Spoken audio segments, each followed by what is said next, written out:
Fala galera, tudo bem com vocês? Sejam bem-vindos a mais um ArcTalks Podcast, o podcast aqui da Arc Assessoria Digital. E nesse podcast a gente fala muito sobre marketing, mercado digital, audiovisual, fotografia, enfim, tudo que envolve o digital. E hoje eu tô aqui com a lenda da fotografia, Cuiabana, um cara que já fotografou Brasil, Japão, mais alguns países também. Já, graças a Deus, já deu uma rodada. A gente vai falar um pouquinho sobre isso. Hoje eu tô aqui com ele, o ninja da foto. Seja bem-vindo, Márcio Ishizuka. Opa, tamo junto. Obrigado aí, obrigado pelo convite, Felipe. Obrigado aí. É um prazer. Até antes de vir, tava conversando com minha esposa. Aí eu falei, acho que depois, pouco antes do almoço, assim, na hora que eu tava comendo, falei, acho que vou comer rapidinho, dar uma descansada. Ela aí, o podcast, você não tá ansioso? Eu falei, amor, eu não sei nem que eu vou conversar lá, só sei que eu vou. Ah, não, cara, mas... Aí eu falei assim, não, com certeza chegar lá, as coisas acontecem e vão fluindo. Cara, eu gosto desse formato do podcast e eu fiz questão de ter isso aqui na Arc. Para quem não sabe, a Arc Assessoria Digital tá aqui no Shopping Goiabeiras, de frente para a Academia Bodytech. Então, se você tiver, né, porventura, vontade de participar de um podcast, ter o seu próprio podcast, pode chegar aqui que a gente vai conversar sobre isso. Mas eu fiz questão de ter o podcast aqui na Arc porque eu gosto muito desse formato de conversa, de talk, né, cara? Porque dá para aprofundar melhor o conteúdo. Hoje as redes sociais tá complicado isso, né? Porque a guerra pela atenção ali dura no máximo 10, 15 segundos e já acabou, né? E o podcast permite que a gente aprofunde um pouquinho mais. Não, eu acho maravilhoso. E parabenizar pelo espaço aqui, né? Eu achei muito bom, muito bacana, muito bom gosto, né? E também como trabalho com a fotografia, estou envolvido sempre com audiovisual. Sempre que a gente chega num lugar que é legal, que é bacana, a gente fica feliz, né? Por ver assim e parabenizar o sucesso, a infraestrutura e tudo mais. Valeu, Márcio. A gente teve esse cuidado... A gente veio do vídeo, né? A gente é uma produtora de vídeo. Então eu falei, cara, a gente precisa ter... um cuidado com o vídeo. Então, cara, se não ficar 100%, não vai pegar bem para nós, né? Então, porque eu acho que tem alguns colegas do ramo de podcast que o objetivo é mais informar, né? Mais a questão do bater o papo e tudo mais. O nosso também é produzir conteúdo e conteúdo de boa qualidade. Então, por isso que a gente focou nesse quesito aí, qualidade, né? Técnica, câmera, tudo. Sim, não, tá perfeito. Parabéns Bacana. Mesmo. Show de bola. E aí, Marcião, cara, vamos bater um papo aí, eu quero conhecer um pouquinho você. Você falou que você morou no Japão há muito tempo. Isso. Conta um pouquinho da sua história para nós, por favor. Então, eu sou daqui, eu sou do Mato Grosso. Nasci e até os 15 anos morei aqui, né? Nasci em Rondonópolis, mas vim beber para Cuiabá. Sou nascido lá em Rondonópolis também, cara. Então somos rondonopolitanos. E aí vim para Cuiabá, a infância e a adolescência foi aqui. Aí foi quando meus pais, em 97, eu tinha 15 anos, resolveram ir pro Japão. Eu fui contrariadíssimo, cara. Falei, meu pai, tava muito bom, né? Adolescência, aquela fase bacana, cheio de amigos, né? Meu pai e minha mãe sempre me deram muita liberdade. Então, eu falei, o que vamos fazer no Japão, meu Deus? Aí tinha a opção de eu ou trabalhar ou estudar, né? Porque eu tinha 15 anos. A lei permite que o maior de 15, vamos dizer assim, já possa trabalhar. Eu falei, poxa, a intenção é voltar rápido, juntar dinheiro, então eu vou trabalhar. Aí eu falei, não quero nem estudar, né? Vamos ficar 1, 2 anos, vai compensar estudar, né? Só que aí as coisas foram ficando. Devia sim ter optado por estudar, mas ao mesmo tempo foi muito bom, porque eu já entrei trabalhando com 15 anos, imagina, um adolescente que aqui, vamos dizer assim, de classe média, né? Não tinha preocupação com nada, era tudo muito fácil, era tudo de mão beijada. Então hoje eu dou graças a Deus por ter passado por esse processo, né? Então... ali endureceu de fato a casca, né? Exato. A resiliência, aquele lance de 15 anos você começar a trabalhar numa indústria que você não senta, que você não para, né? E é corrido o tempo inteiro. Então, tipo, você muda da água pro vinho, né? Então... moldou bastante coisa no seu caráter, né? Com certeza. Aí eu ficava imaginando assim, poxa, meus amigos estão agora viajando, estão agora na aula, estão agora numa resenha, estão agora jogando bola. E eu tava lá trabalhando o tempo inteiro, né? Isso com 15 anos. Aí eu vim passear aqui com 19 já, 18, desculpa, para tirar a carteira de habilitação e tal. E aí nesse espaço de tempo de 2 anos e pouco, né? Dos 15 até perto dos 18 que eu vim, eu voltei e encontrei os meus amigos. E aí eu vi o quanto distante eu tinha ficado, digamos assim, né? Amadurecido, vamos dizer assim, né? Mudado a realidade, Sim. né? Então é uma preocupação diferente, conta, uma responsabilidade que eu já tinha, que os meus amigos até então não tinham, né? E aí eu falei, pô, esse negócio de Japão, pra mim, tá fazendo bem. Cara, né? isso, só fazer um parêntese. Isso tá acontecendo aqui no Brasil, acho que a molecada tá virando homem aqui no Brasil cada vez mais tarde. 25, 30, 35. Eu sou pai, né? Eu tenho 3 filhos, né? Tenho uma moça que mora no Japão e agora com minha esposa eu tenho um casal. E isso me preocupa muito, né? Como eu vou lidar com isso? Como eu vou, né? Como se diz, colocar um bafo na nuca, né? Não facilitar demais para que eles também se desenvolvam, né? Então a gente como pais, a gente quer facilitar, quer tudo bom e melhor para eles. Mas nem sempre tudo do bom e do melhor é o melhor para eles, né? Então, essa linha tênue aí é meio complicada, né? E aí, hoje em dia, todas as condições parece que... E a gente estava falando agora há pouco, antes de começar, de alugar um VHS. A gente é daquela época de ter que assistir a propaganda para poder vir depois do comercial. Hoje, com o streamer, ninguém tem paciência. Nem nós temos mais paciência, né? De ver Pra uma nada, propaganda, né? entendeu? E E aí, isso daí muito me preocupa, né? O nível de ansiedade cada vez maior, né, nos jovens. E também, ao mesmo tempo, as coisas muito mais fáceis, né? Tipo iFood, tudo muito entre parentes, né? Contanto que você tenha condições de comprar, tudo acaba ficando fácil. E aí esse é um ponto que me preocupa, né? E eu, depois dessa experiência de Japão, ou durante a experiência no Japão, eu vi que, falei, graças a Deus eu passei por isso. Porque não sei como eu seria se eu tivesse não ido para lá, né? Então lá me proporcionou muitas experiências boas, mas muitas experiências também difíceis, ruins, né? Vamos dizer assim. E isso daí fez com que, igual eu falei, endureceu a casca. cara, né? vale um pouquinho esse papo. Eu sinto muito essa dor, tenho 2 filhos hoje também. E a minha realidade foi do cara que ficou aqui, porque eu cresci em Primavera do Leste, Mato Grosso, uma cidade de muito poder aquisitivo.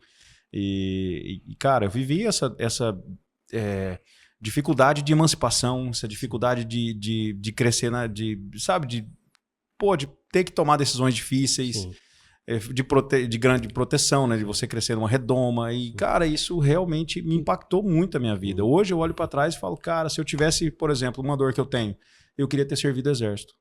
Pra ter adquirido a cultura do exército. Faltou pra mim esse tipo de coisa, sabe? Eu também naquela época, eu vim pro Brasil pra tirar a carteira e tal, e fui e me alistei, né? Me alistei eu até queria, né? Mas eu já trabalhava, já tinha minha independência financeira. A partir dos 15 anos, eu, graças a Deus, conquistei essa... Cara, você com 15 anos, você já virou a chave, né? Aí eu lembro de eu ter vindo pra cá e eu falei com um tio meu, né? E aí já na época a gente tava falando também de luta, eu era instrutor de capoeira, né? Capoeira. Olha que engraçado, aqui no Brasil eu achava que eu era japonês. Jurava que era um japonês. Por quê? Olhava no espelho e via um. Os amigos, tudo, não é nem Márcio, é japonês, né? Japonês.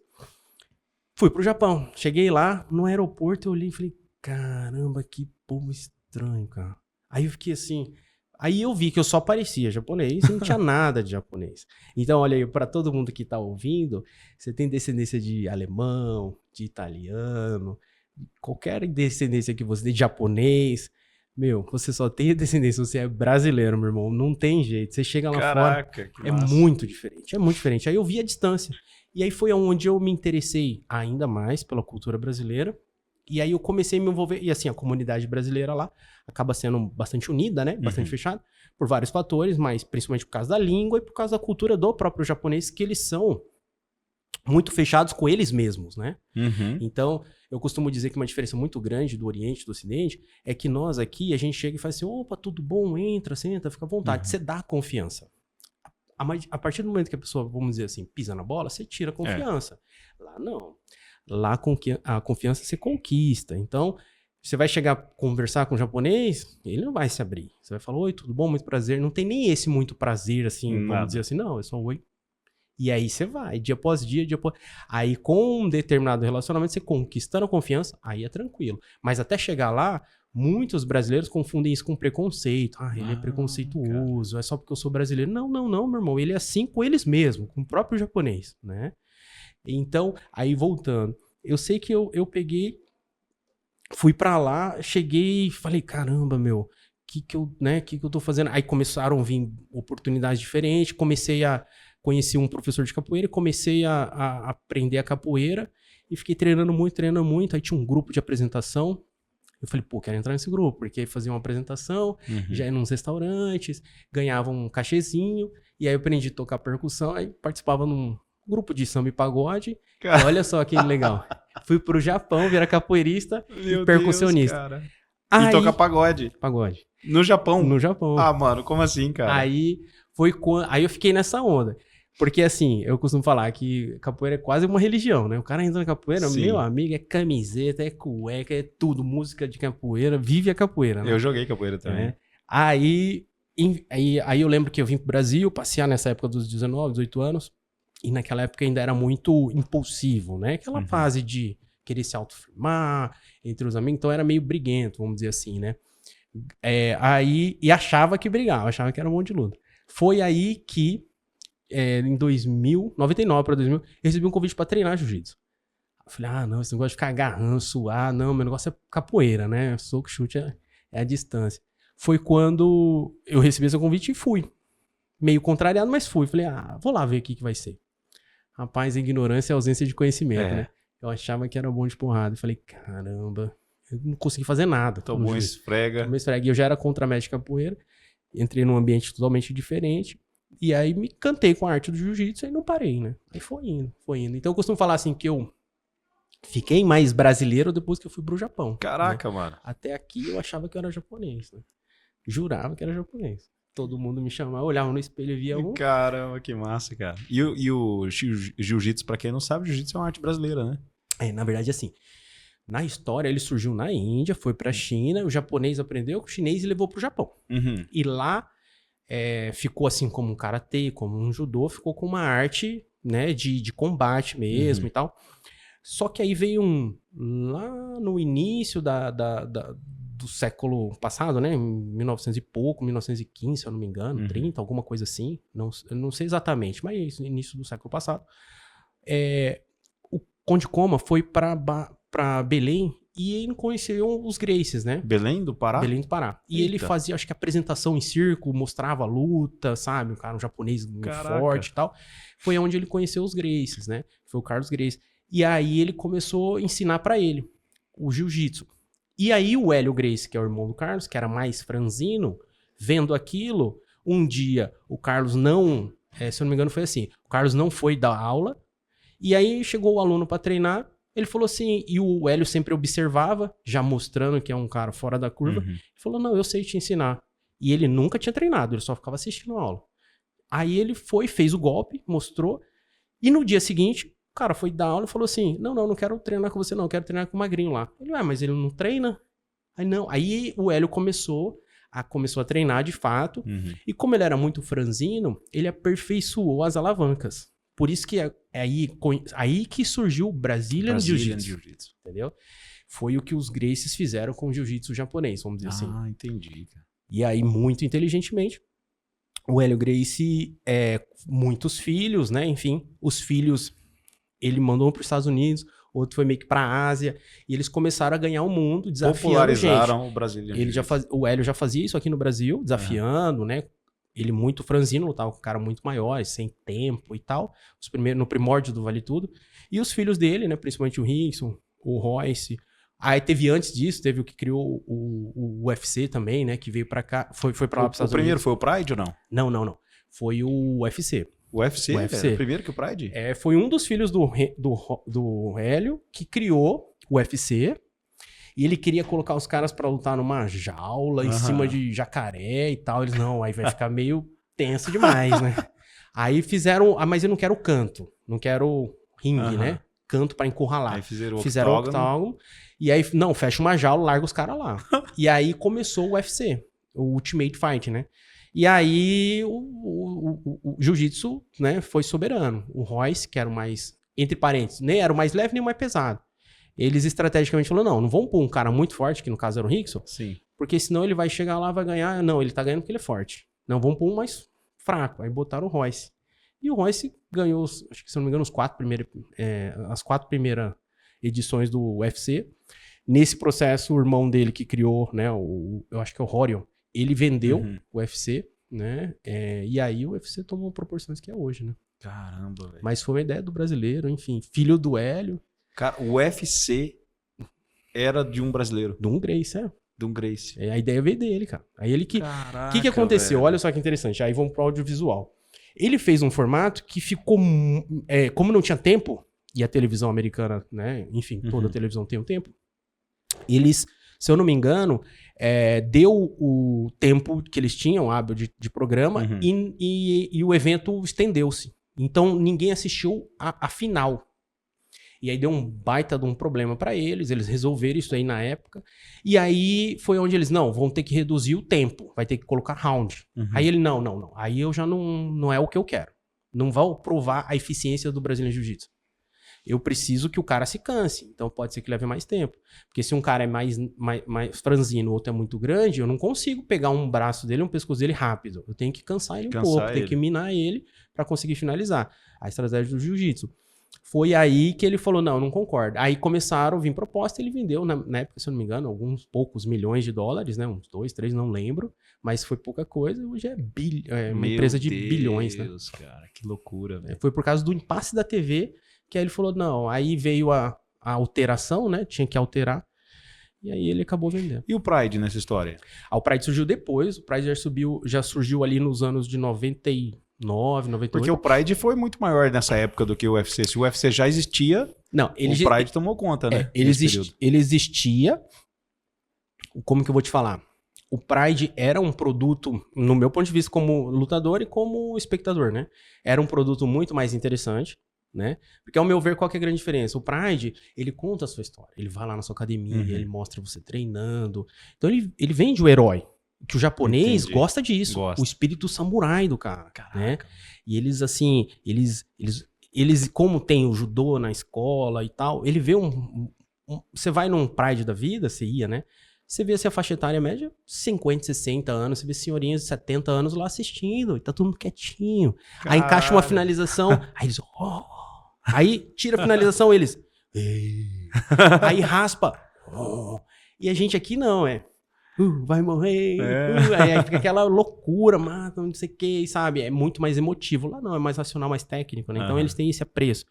Então, eles gostam muito do espírito, né, do lutador, né? E o Pride fazia isso, né? E o UFC eu já vejo diferente. O UFC ele já é uma empresa que, em primeiro lugar, é o UFC. E depois vem os lutadores, sim, né? Então, inclusive tem até reclamação em relação a isso, né? Porque eles não criam... exceto por alguns, assim, que eu acho que é fora da curva, tipo um Conor McGregor da vida, algumas estrelas fora da curva, vamos dizer assim, que além de lutadores, são muito bons, né, vamos dizer assim, na sua promoção, né, na autopromoção. Então, o UFC meio que criou um ecossistema que não deixa o lutador crescer muito a imagem dele, vamos dizer assim, né? É o UFC. É o UFC. Então, eu acho que essa é a grande diferença, né? E também os públicos são diferentes, né? O público americano se assemelha um pouco com o público brasileiro, né? É aquele cara lá, ele tá tomando a cerveja dele, ele tá gritando, tá torcendo. O brasileiro é mais ou menos a mesma pegada, com mais paixão na coisa, né? Mais torcida mesmo, né? É aquele negócio, a gente vem dessa ideologia de digamos assim, de partidária, né? Partidário. De fla-flu, você é da rua de cima, eu sou da rua de baixo, você é meu inimigo e não sei o que, sabe? Tipo, enfim. Você tá assistindo junto a luta, assim, eu vou torcer pra qual? Você vai torcer pra qual, né? Um quer torcer pra um pra ganhar do outro, né? E aí, tipo, já... Enfim, igual, por exemplo, teve agora esse final de semana a luta do Alex Poatan. E, poxa, foi uma lutona, os dois mostraram muito, né? Então, eu por mais que um perdeu, né? Eu acho que os dois saíram maiores do que entraram, entendeu? Então, eu vejo com esse olhar, vamos dizer assim. Você já faz uma análise, né, mais fria, né? Sim, do atleta que tá ali. Porque sabe o que é complicado? É muito igual como eu já tive essa experiência de ter lutado. O pessoal pergunta assim, por que você não continua lutando? Na época, tinham vários fatores, mas assim, os principais era que eu via, né, na época não tinha pesos leves que eram bem remunerados, era só esses caras do Pride, caras de 90, 100 quilos, não era a minha categoria, e eu via eles de perto, né, então assisti muitos Prides, né, não foi todos, mas vários eu fui ver, acessava o backstage, saía com os caras, então era muito massa, saía à noite, enfim, ajudava na tradução às vezes e tal. Meu professor era aluno de um Gracie, né, então eu tinha né, contato e ficava assim, caramba, meu cara aqui, olha a lenda do meu lado. Então eu tive essa oportunidade de seminários, enfim. E eu via que esses mais tops não tinham uma condição financeira assim, tão, vamos dizer assim, hoje tá um pouco diferente. Vamos dizer assim, dos top 10, os top 3 ganhavam bem. Vamos colocar assim, sabe? Não é o meu ver, tá? Hoje já não. Dos top 100, top 10 ganham bem, né? Porque hoje tá diferente. Então, Mas os outros vivem bem, assim, vamos dizer assim, né? Eu diria que os top 10 de cada categoria, sim. Os que não estão ali ainda, da luta, não. Eles têm que se mexer para fazer acontecer. Ou é aula, ou patrocínio. Aí entra outra parte, né? Que é a performance dele fora do... A gestão de carreira, tudo, né? Exatamente. Posicionamento, marketing, cuidado com a imagem, né? Tem lutadores que... Eu acho que eu sempre cuidei muito dessa parte. Eu sempre fui muito atento a isso, né? Então tinha patrocinadores bons. Eu via que eu era, vamos dizer assim, eu vi que tinha caras melhores do que eu já tinha treinado com eles, e que não ganhavam o patrocínio que eu tinha ou a bolsa que eu tinha, vamos dizer assim, né? E é mais ou menos isso, né? É mais ou menos isso. Às vezes a pessoa te compra pelo que ela acha que você vai entregar, entendeu? Não significa que eu fosse ruim, né? Mas não. Eu treinava com os caras muito duros, muito melhores que eu via isso.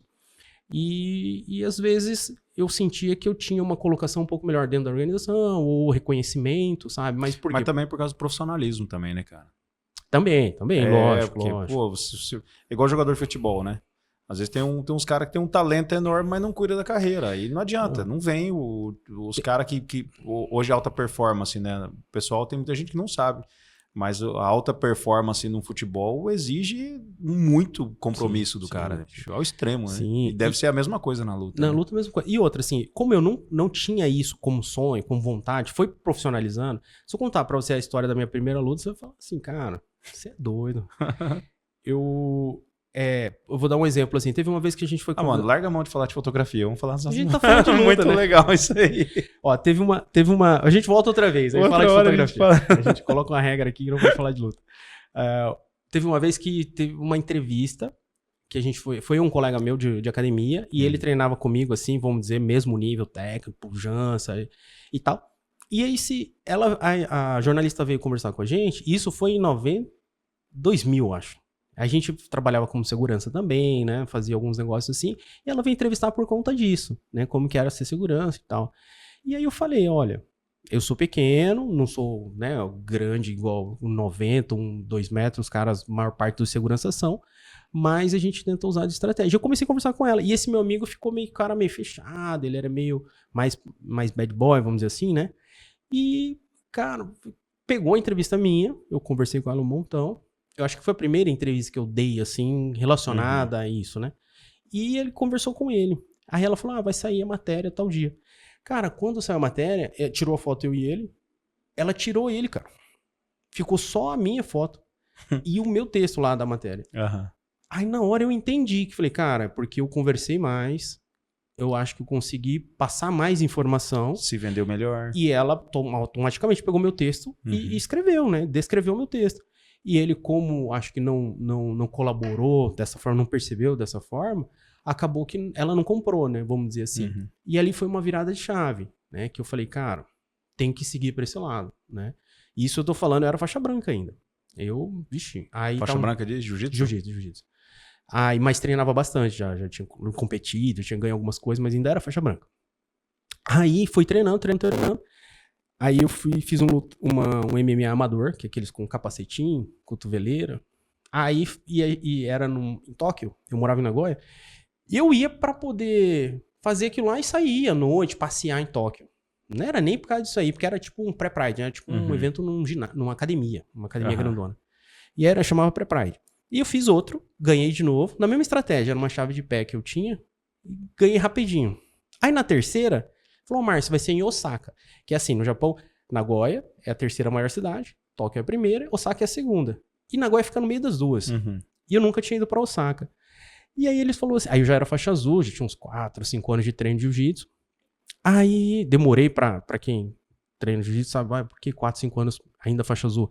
Demorei bastante tempo, meu professor demorou bastante tempo pra me graduar faixa azul. E eu fiquei bastante tempo na Azul também.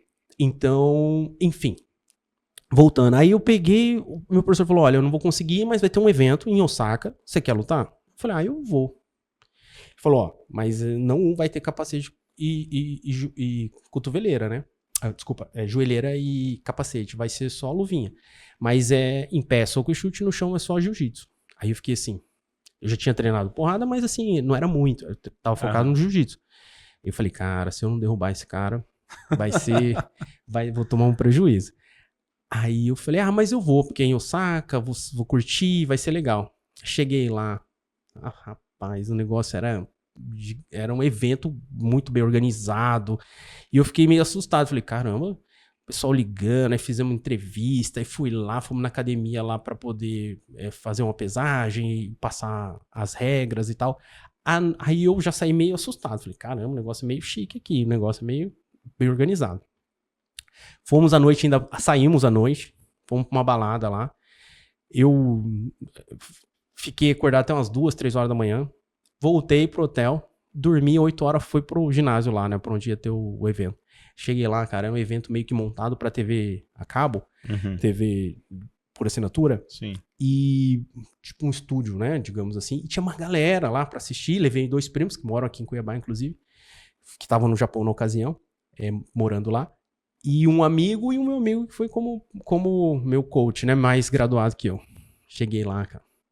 Eu olhei na reunião, assim, de apresentação, formalidades e tal, e regras. Eu ficava olhando, cara, com quem que eu vou lutar aqui? Ficava assim. O mais bonitinho ali parecia que batia na mãe, cara. Só japonês esquisito, orelha tudo estourada, os caras fortes. E eu, meu Deus, o que eu tô fazendo aqui, cara? Aí tá, mas beleza. Você é todo... Não, um adolescente praticamente. Eu falei, caraca, meu.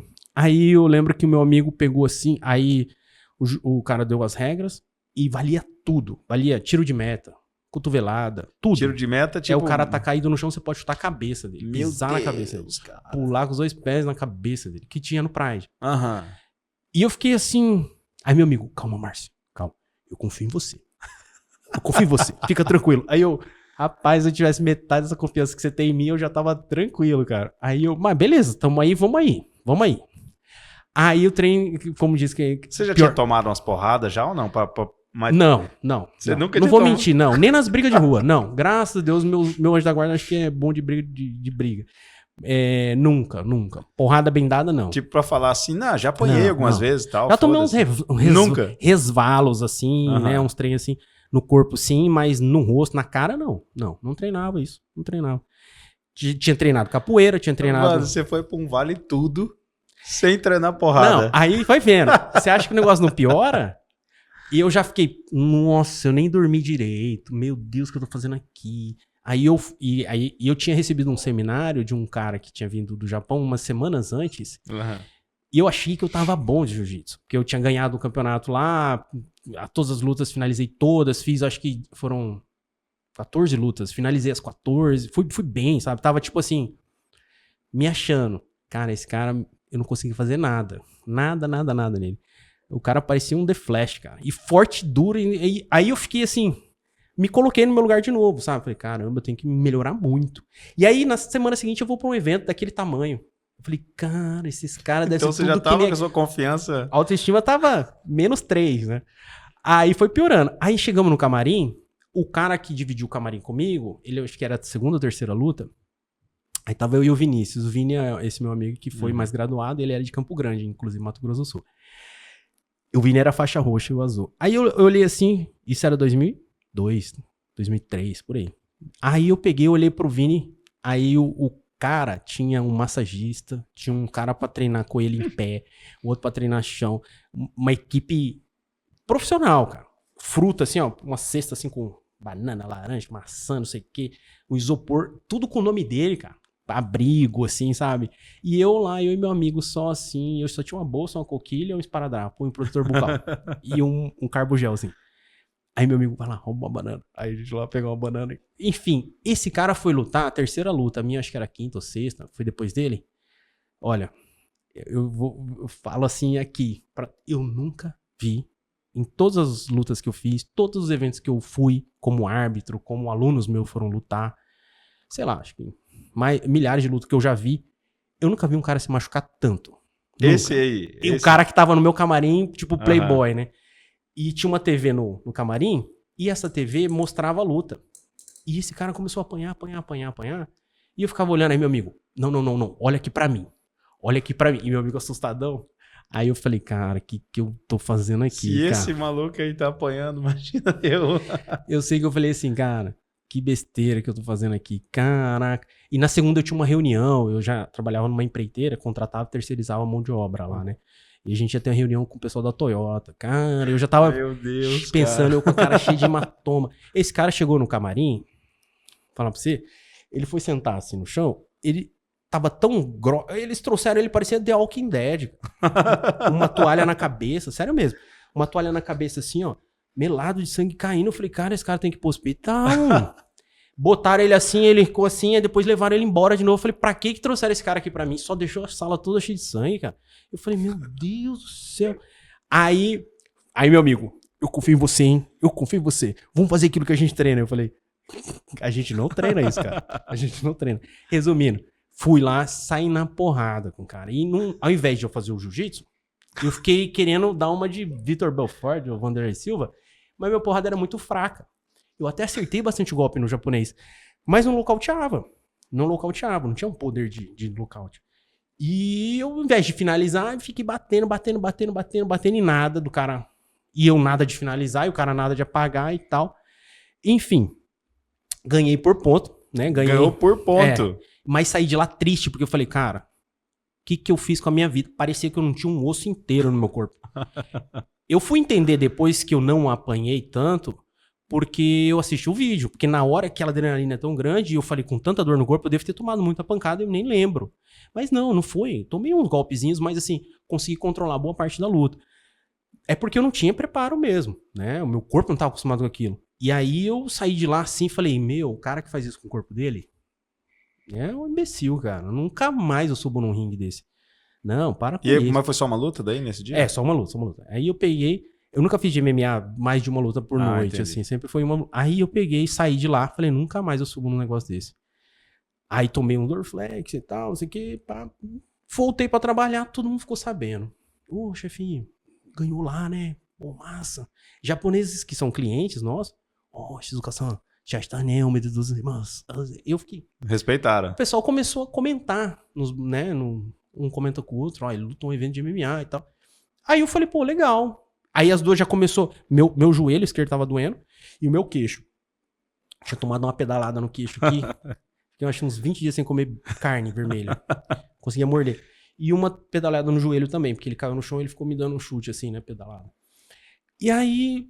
E eu, assim, na minha cabeça nunca mais ia lutar. Aí na terça... Acho que passou uns 2, 3 dias o pessoal da Globo de lá do Japão, né? Tinha uma filial da Globo lá. Me ligou e falou, Márcio, queria fazer um programa e tal, uma entrevista com você. Eu falei, pode vir, hein? A gente vai sexta. Eu lembro que eu fui fazer e ainda tava com o corpo meio doendo ainda Fiz a entrevista, o trem passou lá, veiculou. Aí eu tava solteiro na época, fui pra sair à noite. Aí um monte de gente que eu não conhecia, comunidade, igual eu falei, brasileira lá no Japão, é muito unida, né? Veio um veículo 2 ou 3 veículos de revista impressa, que é distribuído gratuitamente, então. E tinha essa Globo de lá e alguns sites, digamos assim, de portais, né? Sim. Digamos assim, de eventos. E aí sempre o pessoal acaba conhecendo, né? E tal. E aí mediou ali, e aí eu lembro de ter saído no sábado, na semana seguinte da luta, e aí gente que eu não conhecia. Márcio, era aquelas Cybershot, aquelas Sonyzinha que puxa de lado. Sim. Vamos tirar uma foto aqui. E eu falei, pô, legal. Aí já entrei de novo. Gostei. Outro. Aí homem, mulher, um monte de gente. Não que famoso, mas conhecido, sabe? Conhecido. Falei, pô, negócio de lutar é legal, hein? Já tinha passado a dor no corpo, né?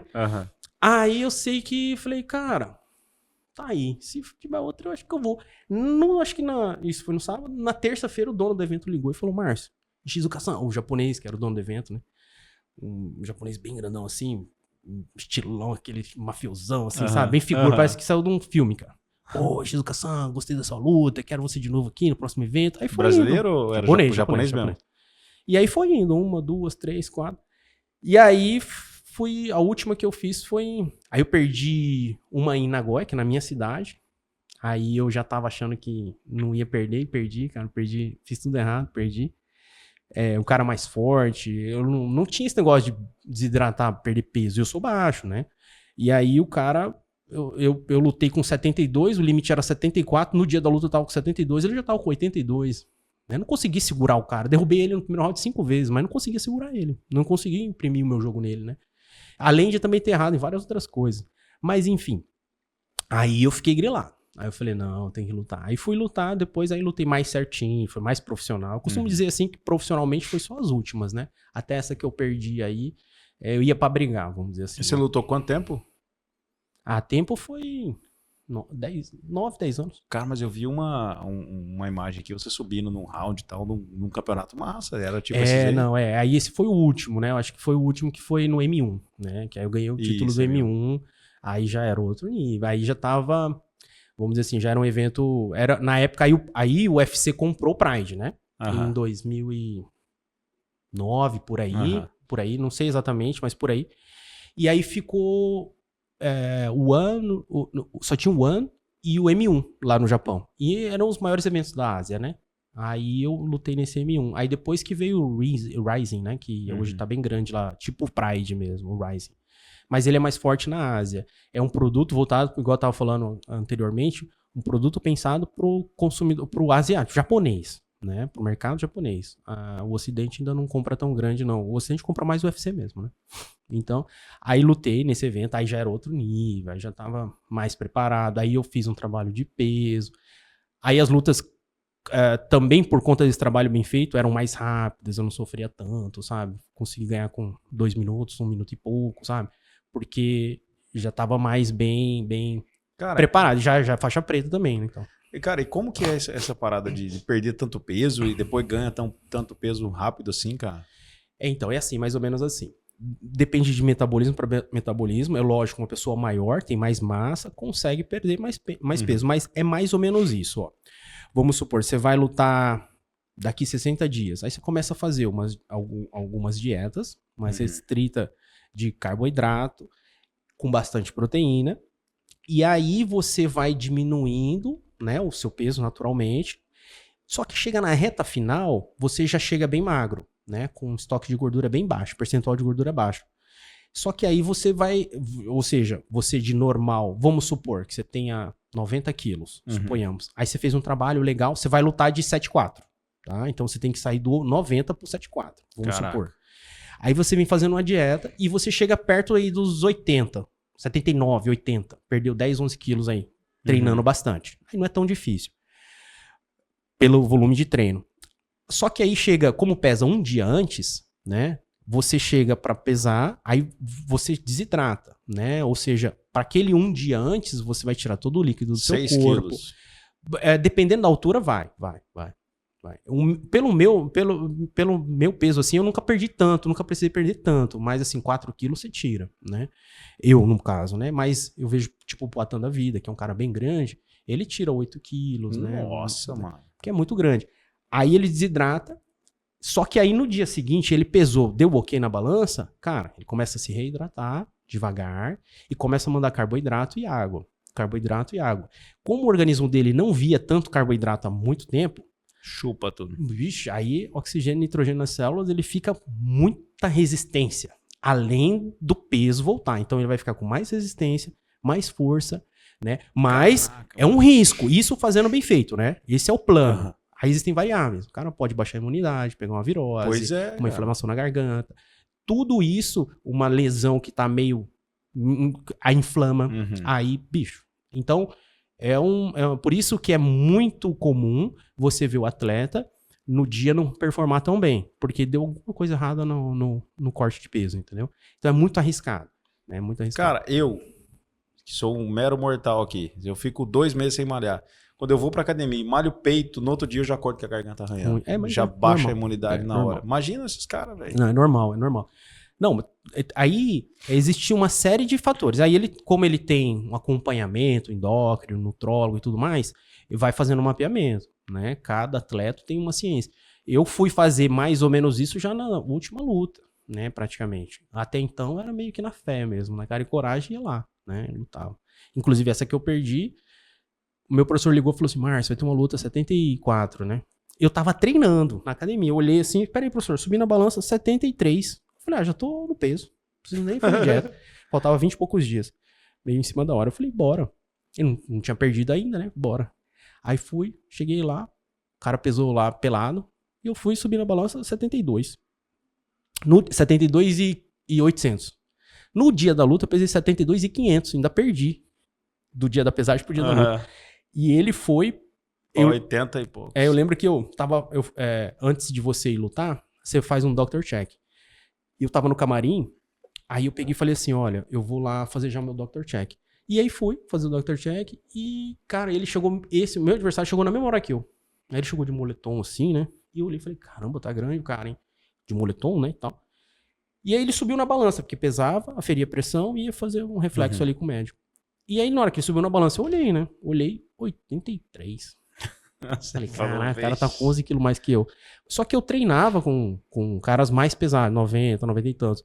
Mas treino é treino, luta é luta. Tem nada a ver. Tem nada a ver. Você pode treinar com quem quer que seja. Treino é treino. Não adianta. Por isso que a gente fala assim, não comenta treino, né? Porque treino não tá valendo. Não é a mesma coisa. Tem os famosos leão de treino, né? Isso, urubu de treino. Tem uns... que é o cara que se poupa pra na hora... Aí você tá meio cansadão, né? Tipo, a carniça só. Ele vai lá e quer treinar com você e sobrepor o jogo dele no seu e falar que foi melhor que você, vamos dizer assim. No né? treino. É besteira, é besteira. É besteira. Nas academias que eu dei aula, hoje eu não dou aula. É só treino, né? Eu sempre, vamos dizer assim, cuidei muito dessa parte, né? Pra que eles entendessem, né? Essa história que eu tô contando aqui, eu contava meus alunos, né? Eu falava assim, não, treino é treino, luta é luta, a gente não tem que se envaidecer de treino. Porque, por exemplo, assim, eu tô treinando jiu-jitsu há muito tempo. Eu sei segurar, enrolar. Então eu vou lá, pego uma posição em você e fico segurando você. Nem eu evoluo, nem você evolui. Por quê? Porque se eu abrir, você vai me raspar, ou vai me finalizar, ou sei lá o quê? Não, meu irmão, é agora que tem que acontecer isso. Tem que ficar ruim pra mim. Se ficar bom pra mim, confortável pra mim, significa que eu não tô treinando, né? Significa que eu tô meio que... É aquele famoso jogo pra ganhar, né? Exatamente. Só pra ganhar. Exatamente. E não é isso que... O princípio, né? E tem muito também sobre personalidade do cara, né? Eu jogava tênis, eu disputei alguns campeonatos mato-grossenses e tal. Cara, eu me dava muito melhor nos jogos do que nos treinos. Eu também fui um pouco assim. Tinha um amigo meu que a gente jogava, cara, eu treinava, eu nunca ganhei dele nos treinos. Eu também. Mas eu nunca perdi pra ele no campeonato. Exato. Não, eu também sou assim. Tem algumas explicações pra isso. Fator emocional. Né? Tem gente que sob pressão funciona bem, que deve ser o seu caso, o meu caso também é um pouco assim. Consegue canalizar a energia, consegue pegar essa pressão e impulsionar, e não derrubar, né? Não pressionar. E eu tinha um amigo meu, que é o Playboy, a gente chamava de Playboy, Yamaga, de Belém do Pará, cara, no treino, meu irmão. Eu fazia questão de sair na porrada com ele pra tentar ganhar dele, e eu não conseguia. Cara, não conseguia, cara. Ele sempre tinha um esquema pra vencer o meu jogo. E também tem o negócio do jogo, né? Às vezes não casa mesmo, né? Sim. Só que nas competições ele ia de um lado e ia do outro, cara, eu ganhava a competição. Ele ia de um lado e ele parava na primeira, segunda luta. O cara que ele ganhou e que ele perdeu aqui, eu pegava o cara e ganhava do cara. E eu falava, e não foi uma, duas competições não, acho que foi umas 3 ou 4 competições que a gente competiu junto e eu consegui ganhar e ele ficava no meio do caminho. E é isso daí, um pouco disso. Tem os dois fatores, o esquema de jogo com jogo, né? Mas se você competiu com ele em competição e você conseguiu ganhar dele na competição, é o fator emocional, com certeza. Cara, agora vamos migrar um pouquinho do assunto. Eu não vou nem entrar no assunto da pesca, porque senão a gente não vai falar de foto nunca, mas eu sei que você é pescador também, essa fica pra próxima. Como é que a fotografia aconteceu no meio de tudo isso? Foi assim, em 2009, eu administrava essa empresa lá, né? Trabalhava na administração da empresa que contratava e terceirizava mão de obra. Entrou a crise do subprime. Né? E aí foi muito tenso, a empresa era bastante grande, a gente tinha feito um trabalho legal e eu tive que demitir muita gente. Aí eu falei, cara, chega, não quero mais trabalhar. Eu já não queria viver mais no Japão, eu já queria voltar ao Brasil, mas minha filha era muito pequena, né? Minha filha mais velha. E eu não queria vir ela bebezinha, né? Me distanciar dela, ela ainda muito pequena. Eu queria esperar ela estar com, sei lá, 7, 8, 9 anos, retardando esse retorno pro Brasil. E aí eu falei... Fiz as demissões que tinha que fazer e tal. Pessoalmente demiti 462 pessoas em 4 meses. Né? Inclusive meu pai. Né? Foi bem tenso, foi bem tenso. Aí eu chego de Japão e vim pro Brasil dar uma descansada. e dar uma analisada no mercado para ver o que eu faria quando eu voltasse. E aí eu vim com a ideia de montar uma loja de roupa. Aí eu vim, dei uma olhada, eu vi essas grandes vindo, né? De importadoras, vamos dizer assim, né? Essas grandes.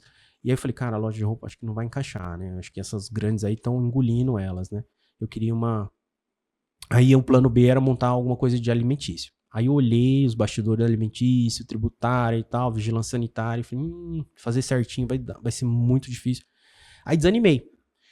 Foi quando eu já sempre gostei de fotografia, eu já tinha câmera profissional, né, igual eu falei, eu já tinha uma câmera D300 Nikon, mas eu fotografava muito no automático. Aí isso eu vim pro Brasil com ela, eu trouxe ela.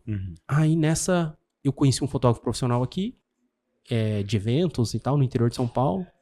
E um tio, pai de um amigo meu, que inclusive foi gerente desse shopping aqui, né, do Goiabeiras na época que eu era criança, ele falou, filho, você tem que ver alguma coisa de serviço. Né? Brasil é interessante pro serviço. Você é um cara, né, enfim, me elogiou, falou assim, você é um cara diferenciado, qualquer serviço que você pegar, você vai agregar valor, você vai se destacar. Então pega alguma coisa com serviço. Visão, hein, cara? Não, foi fantástico, Visão, meu tio Ciro, pai do meu melhor amigo. Inclusive eu vinha pro Brasil e ficava na casa deles, né? Aí eu fiquei com isso na cabeça. Serviço o quê, cara? Serviço eu precisava na faculdade e não sei o quê. Comecei a pensar. Aí vi a fotografia, aí vi esse cara. Falei, cara, já sei. Vou voltar pro Japão, comprar uma câmera maior. Aí eu achava que era só eu vender a D300, comprar uma melhor, voltar pro Brasil e fazer foto boa. Achava que era só comprar uma câmera mais cara. Aí voltei pro Japão. Aí teve uma experiência legal aqui também, dei uma palestra e aí fui montar uns slides, né? Uma palestra mais voltada para Toyota, sistema de produtividade, qualidade numa empresa no interior de São Paulo. E eu tive dificuldade para achar as imagens. Aí eu falei, cara, já sei, vou voltar pro Japão, comprar uma câmera melhor, fazer um documentário, voltar a trabalhar com as palestras e com a fotografia. E o meu plano era esse, só comprar uma câmera melhor e fazer o documentário, clicar para todo lado. E nessa época eu tinha um primo meu modelo e ele tava na Filipina. E eu falei, né, Filipina? Não, Tailândia. Aí eu falei, primo, eu vou aí. Você me apresenta os fotógrafos das agências que você trabalha? E ele fazia campanha assim, Giorgio Armani, uns trem, fera. E as fotos top. Aí ele falou, cara, tem 3 fotógrafos agora aqui trabalhando com a gente, uma espanhola, não sei o quê. Vem pra cá que vou colar você neles. E olha só, eu só tinha câmera, não sabia nada de fotografia. E como todo bom brasileiro, né? Assim como foi lá no jiu-jitsu, né? Eu fui achando que ia me deitar e rolar, tomei um amasso. E aí na fotografia foi a mesma coisa. Ignorância, ausência de conhecimento. Na hora que eu marquei a viagem para ir para Tailândia, para ir colar nos fotógrafos e atrapalhar a vida deles, uma amiga minha falou, Márcio, vai começar um curso aqui de fotografia, por que você não faz? Aí eu falei, curso de fotografia? Lá em 2009, né? Aí eu falei, quanto que é? Falou o preço, eu falei, você tá doido? Eu vou pra Tailândia, ficar mais barato ir pra Tailândia. Beber direto da fonte. Aí ela falou, Márcio, a primeira aula é de graça, sem compromisso. Aí eu falei, então vou. Aí foi. Eu cheguei, o professor tava já falando, né? Eu cheguei um pouquinho atrasado na aula. Era bem longe de onde eu morava. Eu cheguei num domingo, aí ele falando de abertura, profundidade de campo, que não sei o que, distância focal, falando de uma lente. Eu fiquei assim. Aí eu falei, cara, tem que estudar esse negócio aí. Eu lembro que com uns 3, 4 minutos de aula eu saí, pedi licença, liguei na agência, cancelei a passagem e me inscrevi no curso. Aí fiz um curso de básico, retrato e moda, fotografia de produto, participei de um workshop de direcionamento de carreira, fiz outro workshop com um fotógrafo brasileiro renomado, que foi pro Japão, fiz com outro brasileiro lá também, e isso acabei que eu não investi muito em equipamento, porque investia tudo em curso. Em curso. Aí fiz um curso de maquiagem, porque eu percebi que eu ia precisar de maquiagem. Inclusive, Você fez curso de maquiagem? Inclusive, eu ganhei o cinturão de MMA num final de semana. Eu fui campeão no M1. No outro final de semana, eu formei maquiador. Foi engraçado, cara. A mulher que falou assim, mas semana passada você ganhou um evento de MMA, essa semana você tá aqui segurando o pincel? Que loucura, velho. Eu falei, você tá querendo me derrubar com essa pergunta aí, né? Aí, enfim. Mas eu vi que eu precisava aprender aquilo. E aí foi indo. Aí eu voltei pra cá com a capacitação, assim, mas nunca tinha trabalhado com fotografia lá. Aí voltei em 2011. Aí cheguei aqui, deu tudo errado, tive que começar do zero. Nossa, cara, deu tudo errado. Tudo que eu planejei. Aí eu ficava assim, o que eu fiz com a minha vida? Saí do Japão, larguei lá o network que eu tinha. enfim, minha filha, né, em primeiro lugar. Ai, cara, nossa, Deus, você não existe. Aí foi quando eu tive vamos dizer assim, não sei, testemunho, né? Vamos dizer conto com Deus. Eu ouvi assim, ó, você sabe o caminho, você tá do outro lado da mesa. E eu assim, só com R$50. Falei, o que eu vou fazer da vida, cara, com 50 reais? Aí aquela sensação de tristeza saiu um pouco do peito. De tipo assim, questionar minha fé. Eu falei, Deus, você não existe. E aí fui pra casa, papel e caneta, comecei. Tem que ter um estúdio com R$50. Aí eu comecei a mapear aquilo ali. Eu lembro que foi dia 22 de maio de 2011. Aí eu falei assim, poxa, eu conheço o Arx, vou falar com eles se precisam de alguma coisa. Aí eu conheço fulano que não sei o que. E comecei a fazer um mapa, porque tinha amigos e parentes aqui, né? Sim. E aí fiquei em claro esse dia e o objetivo era fazer um estúdio fotográfico que em 5 anos estivesse entregando qualidade, vamos dizer assim, aqui no mercado de Cuiabá, né? Graças a Deus deu tudo certo. Né? Aí mas foi punk esse primeiro ano. Meus amigos chamavam pra ir na casa deles, eu falava que não sei o que, mas não dava pra ir, cara, não tinha dinheiro pra ir. Né? Foi bem terrível. Foi a única vez, graças a Deus, que eu tive um problema financeiro na minha vida, né? E já com 29 anos. Aí você imagina, você sai lá do Japão, depois de ter conquistado um espaço, vem pra cá pra começar a vida, dá tudo errado, cara. Voltam as casinhas, tudo pra trás. Quase todas, né, praticamente. Mas é aquilo, né?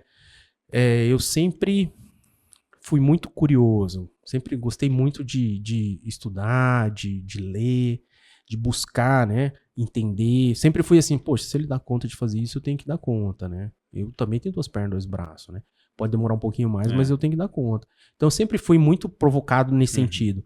E aí foi quando eu cheguei, que deu tudo errado, eu falei, cara, não foi à toa que eu tive essas N experiências, né? Enfim. E aí voltando um pouquinho lá atrás, só para contextualizar mais, essa empresa que eu entrei, foi na época que eu comecei a lutar o MMA, 2002, 2003. A minha ex-mulher estava grávida da minha filha, e aí tínhamos 52 funcionários. Terceirizava a mão de obra. A gente começou a fazer um trabalho legal, comecei a aprender, e aí foi quando, em 2009, tínhamos 1.860 funcionários. Então a gente saiu de 50 para 1.800 funcionários.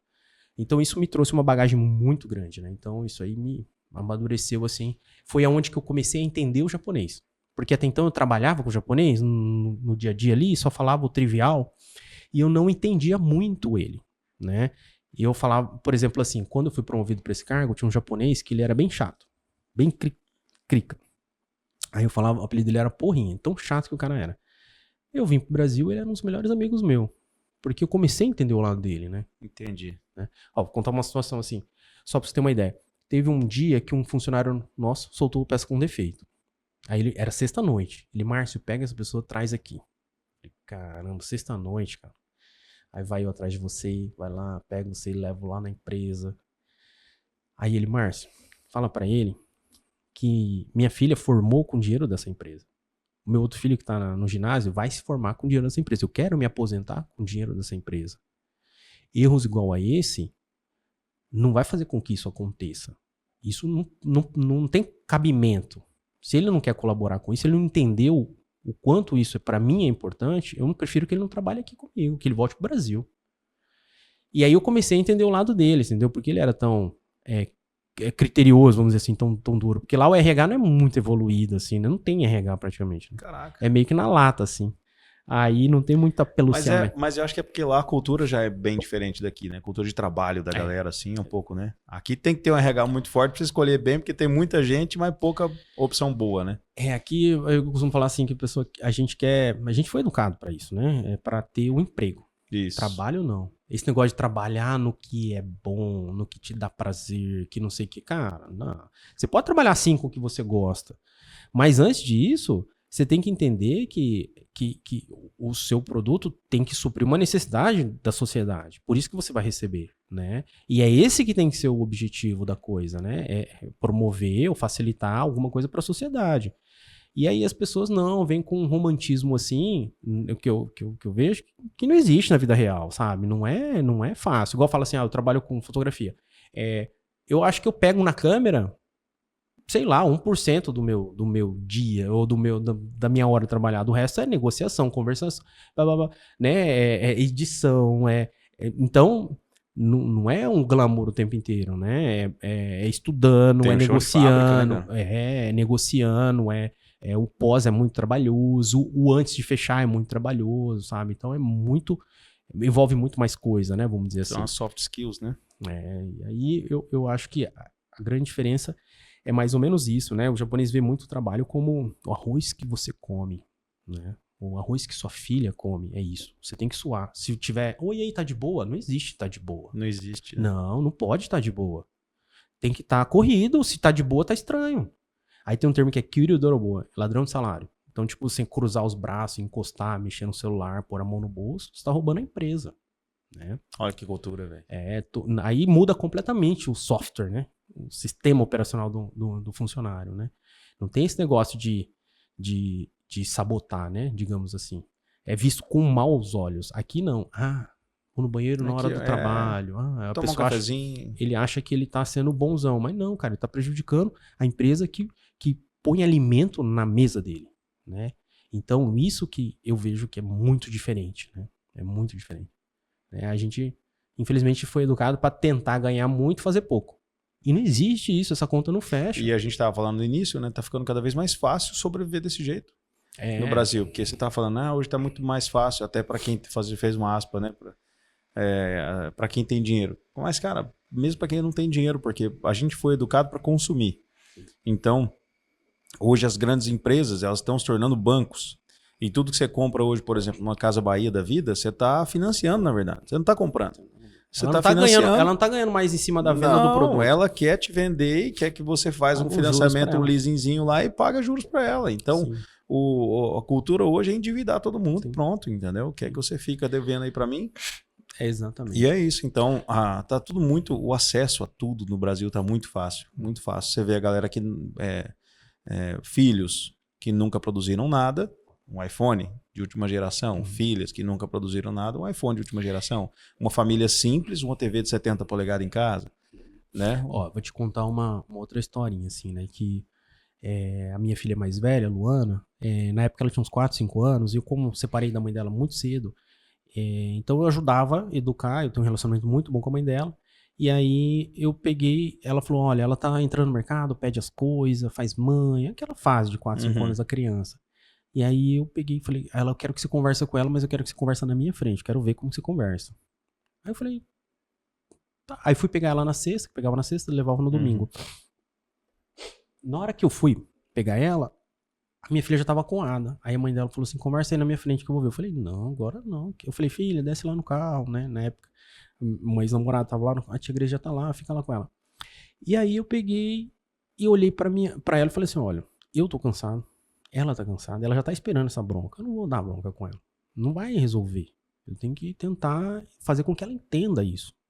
Aí tá. Aí levei ela pra casa, assistimos filmes, aí no sábado não rolou nenhum tempo. No domingo, depois do café, eu sentei ela numa cadeirinha e fui conversar com ela. Eu falei, filha, você acha que o pai tá bravo?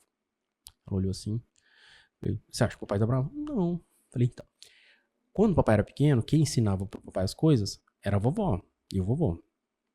Você, quem tem que ensinar sou eu. Então eu tenho que te ensinar algumas coisas que você ainda não sabe, né? Então, o que acontece? Deixa eu contar pra você uma historinha. Você fala sempre que quer ficar comigo, porque ela ficava comigo no final de semana e achava que os dias da semana era igual ao final de semana, né? Eu falei, filho, durante a semana o papai sai tão cedo e volta tão tarde que o papai nem ia conseguir ver você acordando e nem ia conseguir ver você dormindo. Eu ia ser muito mais bravo que sua mãe, porque eu não ia dar conta. Sua mãe, faz a sua comida, arruma a sua roupa, arruma a sua... Porque o que tinha acontecido? Acho que ela tinha, além dessa manhãzinha aí, negócio de bagunça, né? Falei, ela arruma suas bagunças no final das contas, ela que arruma a casa, tal. E aí eu contei pra ela uma história. Resumidamente, uma menina que era esforçada, mas não tinha uma família estruturada. Era uma menina bem pobre, e eu contei pra ela que a casa da menina era uma casa carente, que quando chovia pingava água dentro, o chão não tinha piso, era de terra batida, fazia um buraquinho. Que inclusive era um vizinho que eu tinha, que eu meio que retratei aquilo que era da minha memória. E eu contei uma outra menina que já tinha tudo. Dormia a hora que queria, mexia no celular a hora que queria, comia doce do jeito que queria. E essa menina, as duas, ela sabia o que era chefe, né? Porque o pessoal me chamava de chefe, porque ela coordenava a equipe. E a mãe dela usava isso também pra poder falar, vamos rápido, que senão meu chefe vai brigar. Então ela sabia que chefe era alguma coisa ali mais, uma entidade mais poderosa. Aí eu falei assim, então filha, essa menina que era mais pobre, mais esforçada, o pai e a mãe dela, aí eu desenhei uma situação, né? Ilustrei uma situação bem esforçada da menina, sofrida, né? Então ela foi trabalhar e ela virou chefe. E essa menina, que tinha tudo, não conseguia chegar no horário e ganhava pouco e não era, né, não ficou bem sucedida, vamos dizer assim. Contei mais ou menos essa história pra ela. E essa tinha 4 anos. Quando eu já aqui no Brasil, em 2011, ela já com 8 para 9, 8, a gente veio passear e a gente foi lá em Chapada. Olha só, aí a gente passou, depois, perto ali do Mirante, tinha um assentamento, não sei se ainda tem.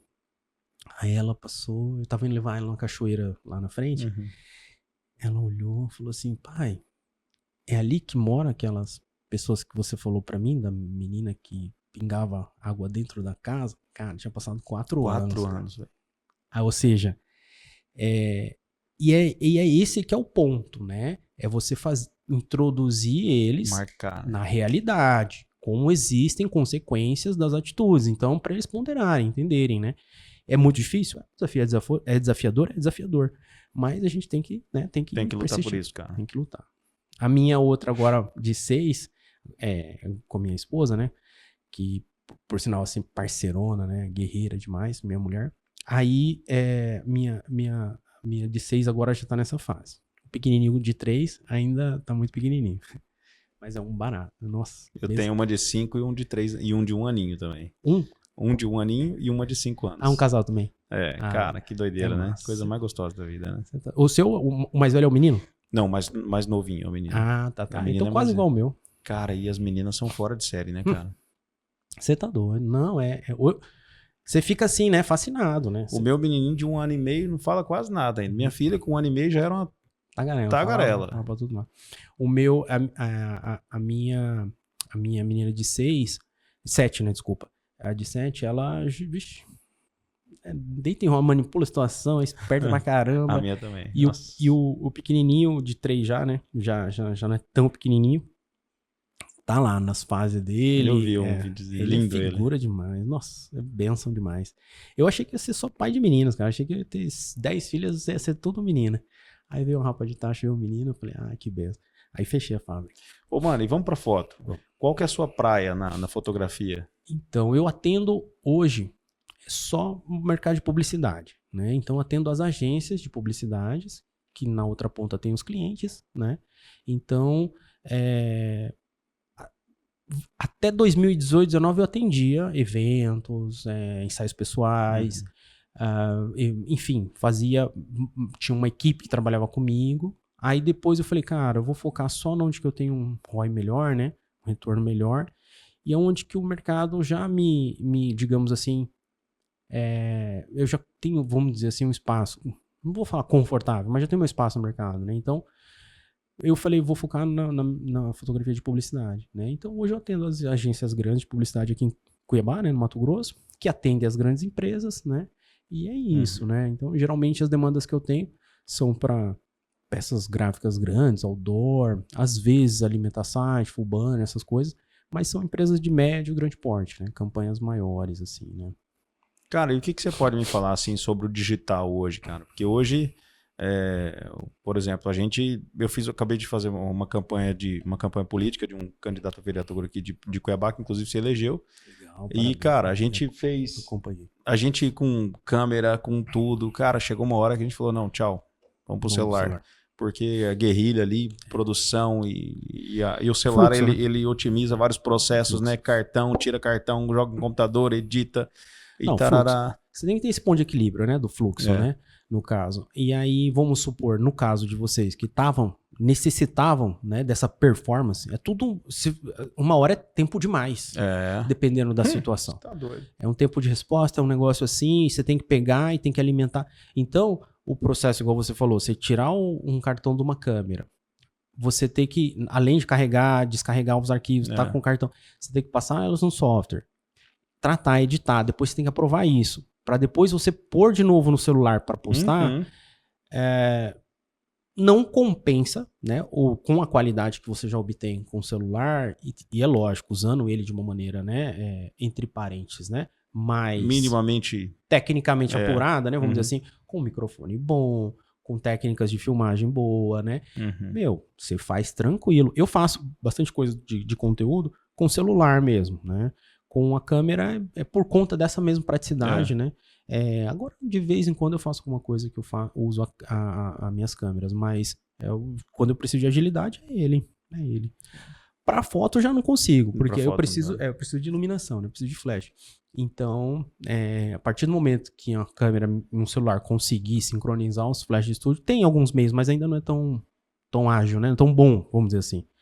Mas aí pode ser que eu comece a utilizar isso, né? Cara, me fala uma coisa, eu que sou do vídeo, luz contínua, Uhum. né? Não tem outro jeito. E eu sou muito acostumado, vou fazer uma foto, eu penso na luz contínua. Sim. Cara, me explica por que o flash é tão melhor para foto do que luz contínua para foto. Hoje em dia, os LEDs melhoraram muito, muito. Nesses últimos 2-3 anos, drasticamente. Então, a gente tem LEDs muito bons. A questão são assim, até esses tempos atrás, num grupo de fotógrafos que eu tô de WhatsApp, que é fotógrafos do Brasil todo, tem fotógrafos até de fora, da Europa, da Argentina, e eles estavam discutindo isso, me perguntaram isso. E eu falei, né, a questão é assim, a luz são fótons, né? São raios, né, que batem na superfície e voltam. O HMI, que é o pulso do flash, né, ele emite uma intensidade maior, né? Ou seja, para eu conseguir com LED, né, com um LED, a mesma intensidade que um pulso de flash, eu preciso de um LED muito forte, muito caro, entendeu? Então, eu preciso de muita potência, né? Então, o que acontece? Para você conseguir fazer um disparo com flash, vamos dizer assim, eu vou fotografar essa caneca, eu vou colocar um flash aqui, eu quero trabalhar com um diafragma sei lá, eu quero bastante profundidade, de F8 para cima, né? Eu costumo trabalhar mais no F8, onde a engenharia da câmera me entrega mais nitidez, mais qualidade ótica. F8, cara. F8 é o F... Sim. Abertura, Prime, isso. É o F Prime? É o F Prime de toda a engenharia da câmera. Onde entrega melhor nitidez. Só Canon? Não, ou... é regra da engenharia das lentes. Cara, F8 vai estar mais bem fechado, escuro, vai estar bem escuro. Então, para eu fazer e eu trabalho muito de F8 para cima, caraca, eu preciso de muita luz. Muita luz. Muita luz. E aí, com LED, nunca eu vou conseguir alcançar isso. A não ser que eu tenha um canhão de HMI. Aí, bronzeia a pessoa, né? Queima a pessoa. Esquenta o ambiente, eu vou gastar muita energia. Mano. Então, a questão é que um flashzinho dedicado daquele que você põe em cima da câmera, que conversa por rádio, wireless ou Bluetooth, me entrega, vamos dizer assim, se eu não me engano, 4 vezes mais potência que esse aqui no máximo, né? Esse aqui é um 100 watts, por exemplo. 100 watts. Aqueles são 300, né? Não, aí tem o USB 600, que é o que eu uso, aí são 6 vezes mais forte. Você entendeu? Então não tem como comparar. E como se trata de uma fonte de luz, aí tem o fator de força que eu tava falando. Como se trata de uma fonte de luz que sai de um único, né? De um único, vamos dizer assim, de uma única lâmpada. Quanto menor a fonte de luz, mais dureza eu tenho na minha luz, né? Então, o que acontece? Ela me entrega muita potência canalizada, né? E aquele ali não, ele já tem um maior, mais fraco e dissipa muito nos difusores, nesse octabox, por exemplo. Então, a qualidade do flash é muito difícil você chegar com LED, entendeu? Agora, aí entra num ponto.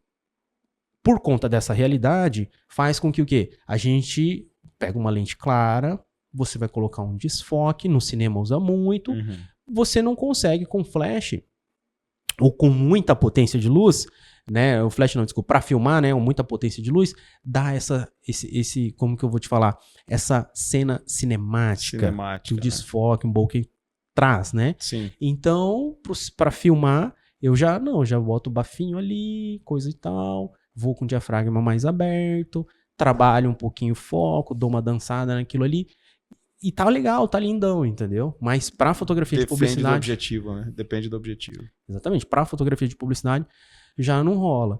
É muito mais comum você entregar meio que uma uma nitidez absoluta, né? Existe fotos de publicidade com desfoque? Existe, mas são menos. Por exemplo, um outdoor. Você colocar um desfoque, às vezes não dá uma leitura tão legal, entendeu? Então, você precisa a não ser que o assunto seja específico. o cara tá segurando um caneca ali, o resto desfocado, ok, valeu. Aham. Agora, uma mãe e uma filha, e atrás tem um monte de elemento desfocado, pode ser que não fique tão legal. Agora, como no cinema, ou na filmagem, né, no audiovisual, você tem a sequência de cena, você entende aquela narrativa, né? Tendo desfoque ou não e tal. Na foto já não, é um frame que tem que contar toda a minha história. Então, na publicidade, por conta dessa, que eu tenho que contar uma história, às vezes não, sempre, eu tenho que contar uma história com uma foto só. Então, é muito difícil usar o desfoque e conseguir encaixar isso dentro desse contexto. Cara, eu acho que esse desafio, vamos dizer assim, do fotógrafo de contar tudo em uma imagem, torna ele, cara, muito mais preparado do que muito cara do vídeo. É que assim, igual, por exemplo, assim, o que eu costumo falar? Quando eu faço muita campanha junto com os diretores de produção aqui, né? Com produtoras aqui. E ele pode fazer um plano fechado nessa caneca, abrir para um plano médio e abrir para um plano geral e mostrar tudo em 1 segundo. Mostrar o detalhe da caneca, mostrar a maquiagem da pessoa, o sorriso dela, que ela tá feliz ou que ela tá triste, e depois fechar para um aberto que mostra a estrutura, patrocínio e tudo mais, em 1 segundo. Na foto já fica complicado, entendeu? Acontece muito de eu fazer material blocado, que fala, né? Eu faço 6, 7 fotos, e aí eles pegam, recortam, encaixam tudo, e temos informação absoluta em toda a peça, mas são 7 fotos somadas, né? Tem uma foto, assim, por exemplo, que eu fiz de uma campanha de cerveja. Eu fiz a cerveja, preparei a garrafa, aí a técnica do food stylist, né? Sim. Que é você preparar um alimento para fotografar ou para filmar. Um alimento meio fake, né? Preparei, pintei a garrafa, joguei a água lá com a glicerina, ficou aquela canelinha de pedreiro, ficou lindo, maravilhoso. Fiz a foto dela, botei 8 flashes para fazer a foto da garrafa. 8 flashes. Um de baixo, um por trás, um por... Como eu tinha que pôr no snoot, o snoot é redondinho e a garrafa de 600 assim, eu não consegui, se eu jogasse no meio, ficava muito claro no meio e meio escuro em cima e meio escuro embaixo. O que é o snoot? Snoot é um cone que você põe na ponta ou do flash ou do LED, que é uma panelinha, um cone que direciona a luz. Sim. E o snoot, eu não consegui com o snoot preencher a garrafa toda. Eu tive que pôr 2 snoots, um embaixo, 2 atrás e 2 em cima, 2 softbox laterais, 2 de frente e 1 de cima. Nossa, mano. Mas ficou a foto. Depois eu posso até postar aí para o pessoal ver. Pronto, tem a foto da garrafa. Essa é a foto oficial da garrafa. Que rodou a campanha. Pode falar aí. Era da Cuiabana. Da Cuiabana. Foi até engraçada essa situação, que na época que eu mandei o orçamento, aí lógico, o cliente falou, nossa, ficou pesado, tal. Aí eu falei, vou mexe daqui, mexe dali, chegamos no ponto de equilíbrio, foi. E no dia do clique, mandou com o rótulo errado, a garrafa pequena tava com o rótulo da grande. Aí ele falou assim, poxa, não dá pra mexer depois? Eu falei, não, você tá investindo tanto dinheiro, tanta energia. Eu vou lá na fábrica e pego outra garrafa. Não, pode deixar que eu vou aí. E ele foi bem na hora que eu tava com essa estrutura montada. Na hora que ele chegou e olhou, falou assim, caramba, agora entendi. Nossa, muito da hora. E ele também é um dos culpados pelo ninja da foto. Eu tava fazendo um trabalho e ele chegou e falou assim, chegou um outro rapaz, era um outro trabalho, outra situação, e ele tava do lado, e o cara falou assim, ô professor, tudo bom? Que era aluno do jiu-jitsu. Professor de quê? Meu professor de jiu-jitsu, de MMA. Aí ele, não sabia que ele era ninja na porrada, não? Achei que ele era só ninja da foto. Aí eu tava procurando um nome mais comercial. Massa. Já olhei ali e falei, ninja da foto tá desocupado, peguei pra mim. Mas aí voltando, foto da garrafa, depois a modelo ou casting, foram 3, segurando uma garrafa normal, pra eu só pegar, depois recortar a mão. Depois uma foto do modelo, né, sorrindo, fazendo de conta que tá... Aí eu fiz uma foto dele com a mão assim, que ia substituir com a outra mão, com outra garrafa. E aí depois... uma janela cuiabana, que foi até um desafio enorme, que era para eu achar janelas cuiabanas em Cuiabá. E o que acontece? Não tem mais, né? Só tem aquelas que não abrem mais. Centro histórico ali e tal. Você não acha. E o que acontece? Quando você acha, elas abrem para dentro. Elas não abrem para fora. Abrem para dentro de casa. Teve que fazer. Aí tive que bater na porta, entrar dentro da casa e tal. Aí fiz 3 opções de janela cuiabana. as paredes grossas e tal. Aí fiz, ficou bem legal. Aí eles recortaram essa janela, encaixaram, colocaram a pessoa ali, colocaram a mão, colocaram a garrafa e por fora tinha uma chita. Eu comprei 3 metros de chitas diferentes, né? 9 metros de chita e uma textura de madeira. Aí foram sobrepondo. Aí a peça ficou pronta, entendeu? Caramba. Quebra-cabeça. Mas aí é lindo, né? Você olha, é lindo. E eu tô com um orçamento na mesa lá que talvez vai ser um empilhamento também. Vamos ver se aprovar. É bem legal, bem interessante. Bem legal. Aí é pontadora de veículo. Que da hora. Cara, qual foi a foto mais icônica que você já fez? Mais, assim, que você olha e fala assim, cara, esse aqui foi meu trabalho até hoje o maior. Eu não consigo, assim... teve várias que são tecnicamente muito engenhadas, né? Tem algumas que a pessoa fala, Márcio, é você que tem que fazer isso aqui. Pô, eu acho uma delícia isso, cara. Sim. É muito bom, porque aí você vê que a pessoa tá te procurando pelo trabalho. Não é Sim. preço, né? É pelo trabalho. Então isso daí me dá uma satisfação muito grande. E todo trabalho que vem dessa demanda, e hoje em dia eu acho que 100% da minha demanda vem mais ou menos dali, né? A pessoa não vem pra mim por causa de preço, até mesmo porque não é barato, né? Mas por conta da qualidade. Fala, não, Márcio, essa luz aqui tá muito... Né? Aí as agências já vêm com essa demanda, não, dá um jeito, passa o orçamento aí. Às vezes eles já têm um orçamento, né? Tem um X, você consegue fazer para mim essa foto? Aí a gente vai tentando desenrolar. Mas eu acho legal, uma que eu fiz também aqui para Cuiabá, entrou aqui pertinho, foi uma empena, foi da Serafina. Empena? É uma empena. Empena é quando é no prédio, né? Um outdoor colado no prédio, chama empena. Empena, outdoor e frontlight. Essas 3. E além daqueles trimídias, aqueles que fica girando, né? Que é aquele layer também, ou então painel digital. Geralmente as fotos vão veiculadas nesses espaços. E a empena é que vão no prédio, que é bem grandona. E ali naquele... Tipo aquela do Fernando Pérez, que é icônica e tal. Isso. Que inclusive, assim, também tem uma história bem legal com ele. Mas assim, essa da Serafina, na hora que a pessoa me mostrou, o chefe de criação, né, da agência, falou assim, Márcio, olha, dá uma olhada. Aí, lá dentro do restaurante, eles tinham uma asa de neon, né? E é um instagramável, né? A gente quer fazer algo assim. Né? E aí, como ela tinha uma asa azul, né? Que era do restaurante ali. Amarela, desculpa, isso. Uma asa amarela. Em cima, o Serafina era um neon azul. E eu falei, eu já vou fazer esse brilho no clique. Você consegue, Márcio? Eu falei, demorou, vamos lá. Aí botei a gelatina na frente dos flash, joguei um recortezinho amarelinho aqui dos lados pra fazer de conta que é o brilho da asa batendo no corpo dela, ou seja, no pós ia ser facinho pra ele mexer. Na cabeça eu botei o snoot de novo, um flash de cima pra baixo, numa girafa, coloquei um gelzinho azul também pra jogar, né, a luz azulzinha, e acho que, se eu não me engano, eu usei 9 luzes nesse clique. E ficou assim, fantástico. E ficou na empena e saiu pronto a foto pro designer já encaixar lá, né? E aí foi uma empena. Pronta. Uma empena. E aí eles colocaram um neon mesmo, de verdade. Então a modelo ficava acesa, assim, né? E o brilhozinho ali, eu passava, todo dia que eu passava ali, falava, que legal, ficou massa. Que legal, cara. E o do Fernando Pérez também foi interessante, que foi assim, quando me falaram, eu não conhecia ele. Aí o pessoal da agência, Márcio, Fernando Pérez e tal, tem que ser você lá. Aí eu fui lá dar uma pesquisada. Falei, bom, sei lá. Aí ele chegou lá, tinha um pessoal que trabalha com ele, fica junto. Falei, cara, o cara é meio celebridade, né? Fiquei meio assim. Depois comecei e ele é muito gente boa, Nossa, né, depois comecei a conversar com ele, meu queridaço. A priori eu fiquei meio assim, né? Fiquei meio intimidado, vamos dizer assim, né? Mas aí depois comecei a conversar com ele e tal, começou a fluir. E aí, sabe o que ele me falou? E eu devia ter falado isso no evento que a gente foi lá, no Power Digital.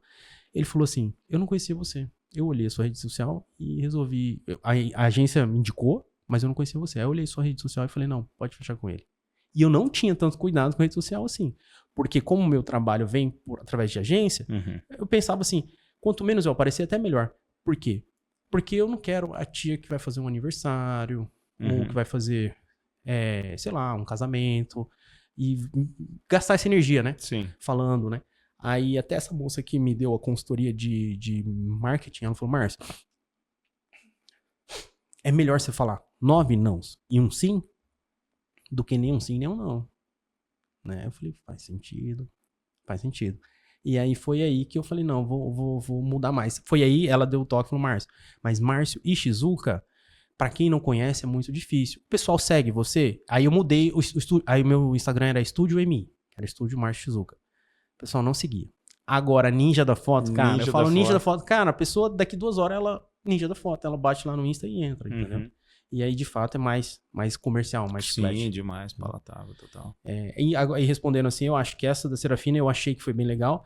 E do Fernando Pérez, uma outra coisa que eu achei legal, que teve a inauguração do Artefato, ele falou, Márcio, tem vários fotógrafos contratados, você pode ir lá fazer material. Eu queria o seu olhar nesse lançamento. Vai estar cheio de gente, tal, você faz. Não faço mais eventos, mas eu falei, vou fazer, né? Poxa. Cheguei lá, cara, 1 hora antes do evento, ele tava lá, cara, passando, arrumando, suado, mexendo, passando odorizador. Fui entrar, ele, pera, calçou no meu sapato aquele protetor no sapato, e calçou nos outras pessoas que estavam chegando junto. E eu falei, cara, o cara é dono disso aqui. E tá ele aqui. tá suando aí, era pra ele estar num salão lá, sabe, se arrumando. Falei, cara, tá explicado. Ele é muito pad boy, cara. Ele trabalha muito, velho. Então, e aí as pessoas às vezes não conhecem. Eu também não imaginava, né? E isso aí foi um negócio bem legal. E aí, graças a Deus, toda vez que tem que renovar o material dele, acaba que ele pede pra que eu faça. Eu acho legal pra caramba isso aí. Cara, esse dia atrás eu escutei ele falando, né? Ele falou aquele dia no evento também. Marcou demais pra mim. Não comemore a venda. Ah, fato. Comemore a entrega. Fato. Não, com certeza. E aí o pessoal muito me pergunta assim, Márcio, qual que é a diferença? Amigos fotógrafos, às vezes não, de você fazer evento pessoal, ou material pessoal, e fazer campanha. Tá muito relacionado à entrega, porque o objetivo é diferente. Então a entrega é diferente. Se é um material pessoal, eu tenho que agradar você, né? Você, no caso, né? Ah, é um aniversário, é um casamento. Eu tenho que contar aquela história de uma forma que te agrade. Eu tenho que entender isso. E aí tentar fazer um material mais assertivo, né? E a publicidade é a mesma coisa, mas só que é racional. Tem uma missão. Tem que comunicar uma mensagem, tem que entregar, tem que falar com o público X, tem que trazer resultado, né? Eles não estão ali fazendo caridade para me ajudar, não. Estão pagando estão investindo no meu trabalho para eles terem mais resultado, né? Então essa que é a conta que tem que ser feita. E é aí que eu vejo como o Fernando falou, né? Eu tenho que comemorar quando eu entrego e o cliente tem resultado, né? É verdade. Então esse feedback, né, do cliente para mim é fundamental, né? Ele mostra, é o termômetro de mostrar se eu tô no caminho certo ou não, né? Você só não quer só vender, né? Não quer só ganhar o dinheiro, não. Você quer que todo o ciclo da sua venda, né, aconteça de forma excelente, né? Até a visão do cliente sobre você tem que ser perfeita, né? Do início ao fim. Sim, e assim, e como a gente tá nesse mercado, o que acontece? Como você deve acontecer também. Às vezes, quando eu tô tendo o primeiro contato, por isso que eu até prefiro atender a agência, porque a agência já te dá todo um briefing mais montado, mais mastigado. Mas muitas vezes... Briefing, Jack. Você escutou, Jack? Briefing. O homem do briefing aqui da arte. Aí, o que acontece? Quando você vai atender um empresário, o empresário tem milhares de demandas, né? E ele não sabe exatamente o que é o melhor para ele, né? Então, eu começo a conversar, começo a tirar a informação dele, e aí... às vezes, ou muitas vezes, o que ele acha que é bom pra ele não é o melhor pra ele, né? E é nessa hora que eu falo, olha, talvez se a gente fizer assim, fizer assado, e vai mexendo, né? E aí entra não é mais o fotógrafo, né? É um especialista na imagem, né? Um especialista no material, que é pra ele, eu falo, ó, tem que trazer retorno, assim como o negócio do rótulo lá, né? Não, eu vou, pago pro motoboy pegar, ou eu vou lá e pego. Eu acho melhor gastar 30, 40 minutos do que ir depois no Photoshop ter que mexer mexer em alguma informação do rótulo, né? Entendeu? E aí tá muito ligado a isso, né?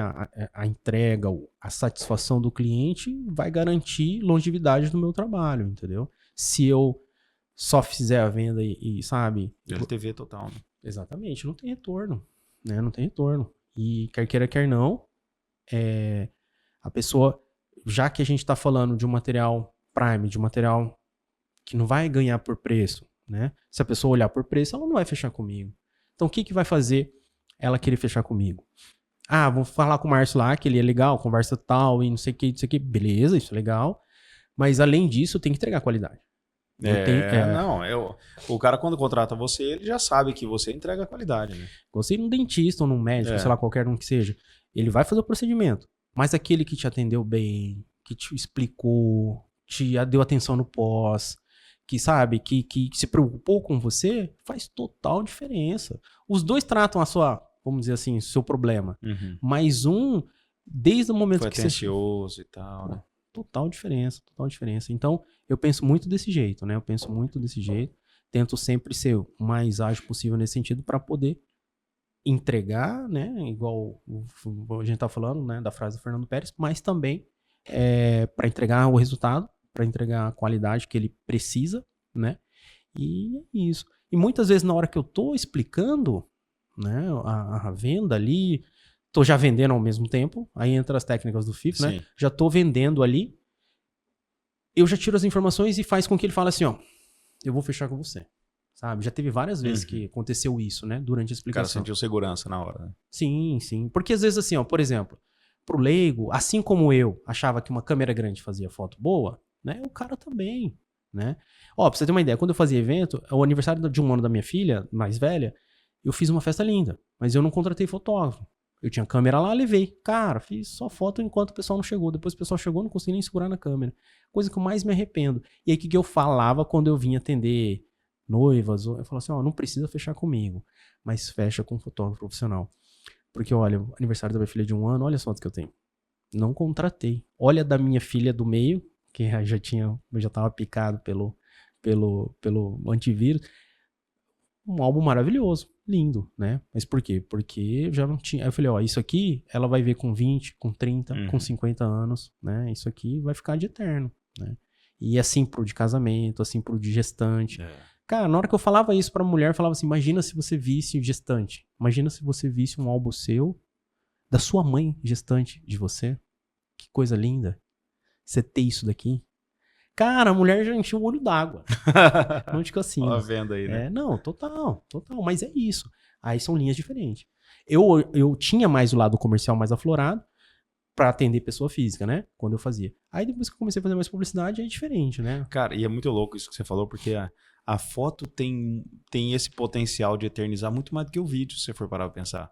Sim. O vídeo, mano, a galera guarda lá, muitas vezes não vai nem ver, ou vai assistir uma vez na vida, uma vez na morte, mas a foto, mano, a foto vai estar num álbum e parece que o álbum impresso parece vira um bem da família, um patrimônio da família. Cara, um álbum de casamento, um álbum de aniversário, um álbum, sabe, bem feito.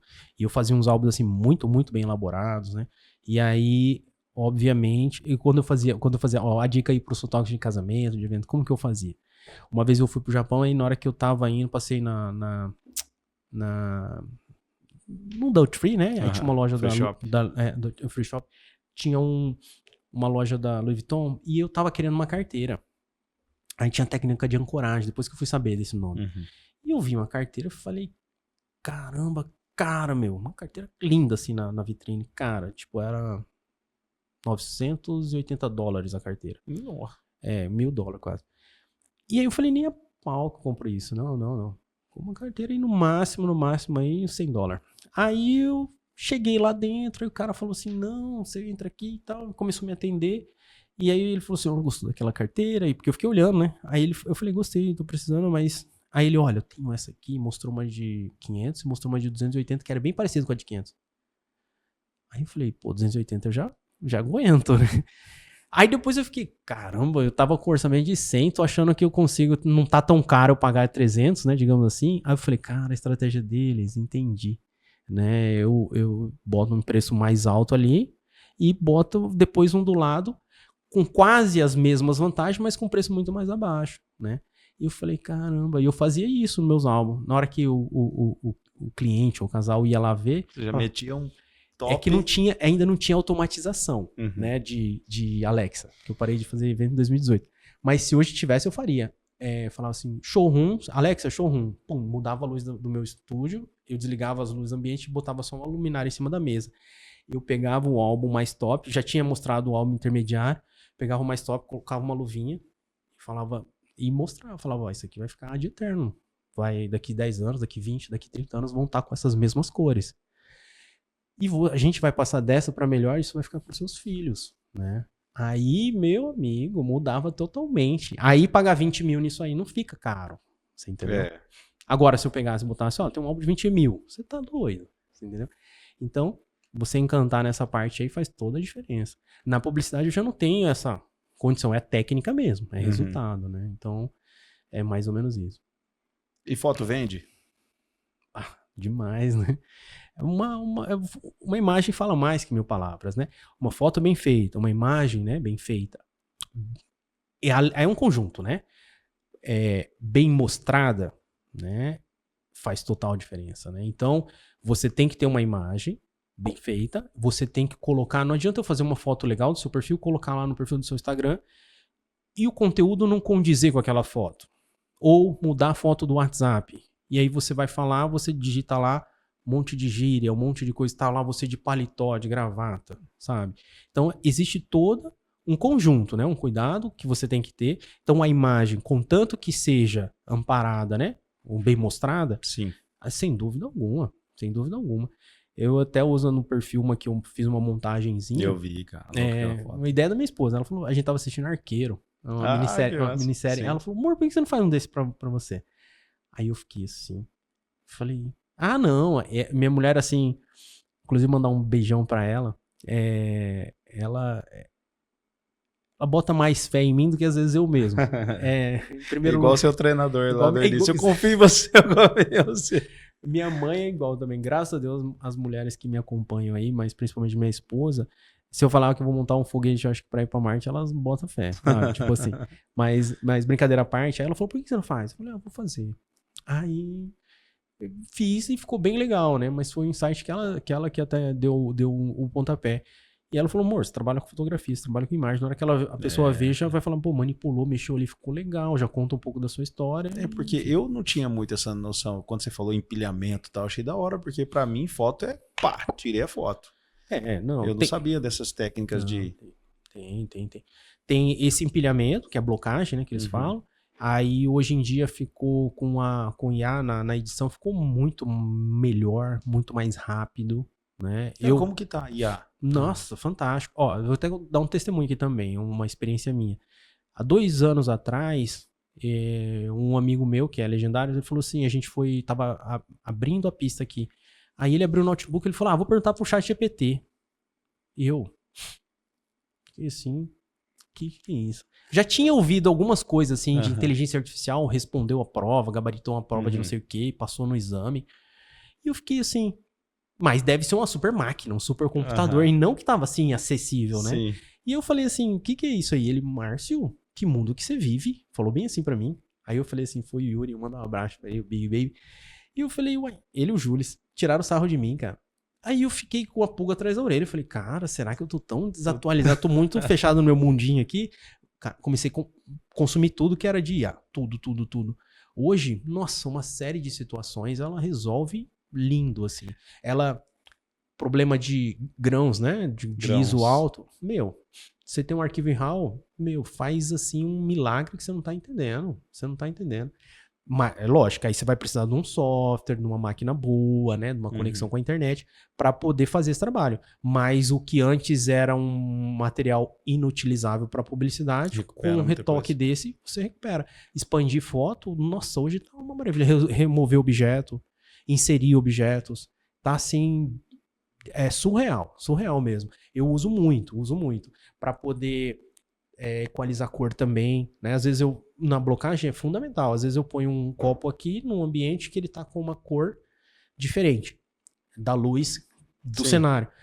Ele faz esse ajuste muito rápido. Temperatura. Ele já anda 90% do caminho. Aí eu só vou naqueles 10zinho ali e já dou um retoque, entendeu? Então, isso daí economiza muito tempo. Então, faz com que você tenha uma agilidade maior no fluxo, faz com que processos que você demoraria muito tempo, você consiga fazer muito mais rápido, né? Lá no evento, no Power Digital, eu conversei com um advogado, né? E aí ele falou, eu sou das antigas, eu escrevo e tal. Eu falei assim, o senhor imagina se o senhor soubesse, por exemplo, eu falei assim, o senhor é advogado que área? Ele, acho que era família, civil e direito de família. Eu falei, o senhor conhece, você imagina se o senhor conhecesse todas as legislações do direito de família?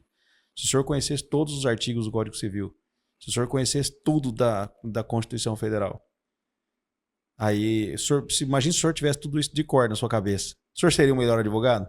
Aí ele falou, claro que sim. Eu Falei, pois é, a IA, a inteligência artificial o senhor pode criar um assistente para o senhor lá dentro, onde o senhor vai colocar, jogar todas essas leis lá dentro lá, e você vai falar que ele é um advogado e ele vai acreditar nisso, e simplesmente você vai falar assim, eu quero que você faça um rascunho de uma petição de não sei o que, com base em todo esse conhecimento que ele tem.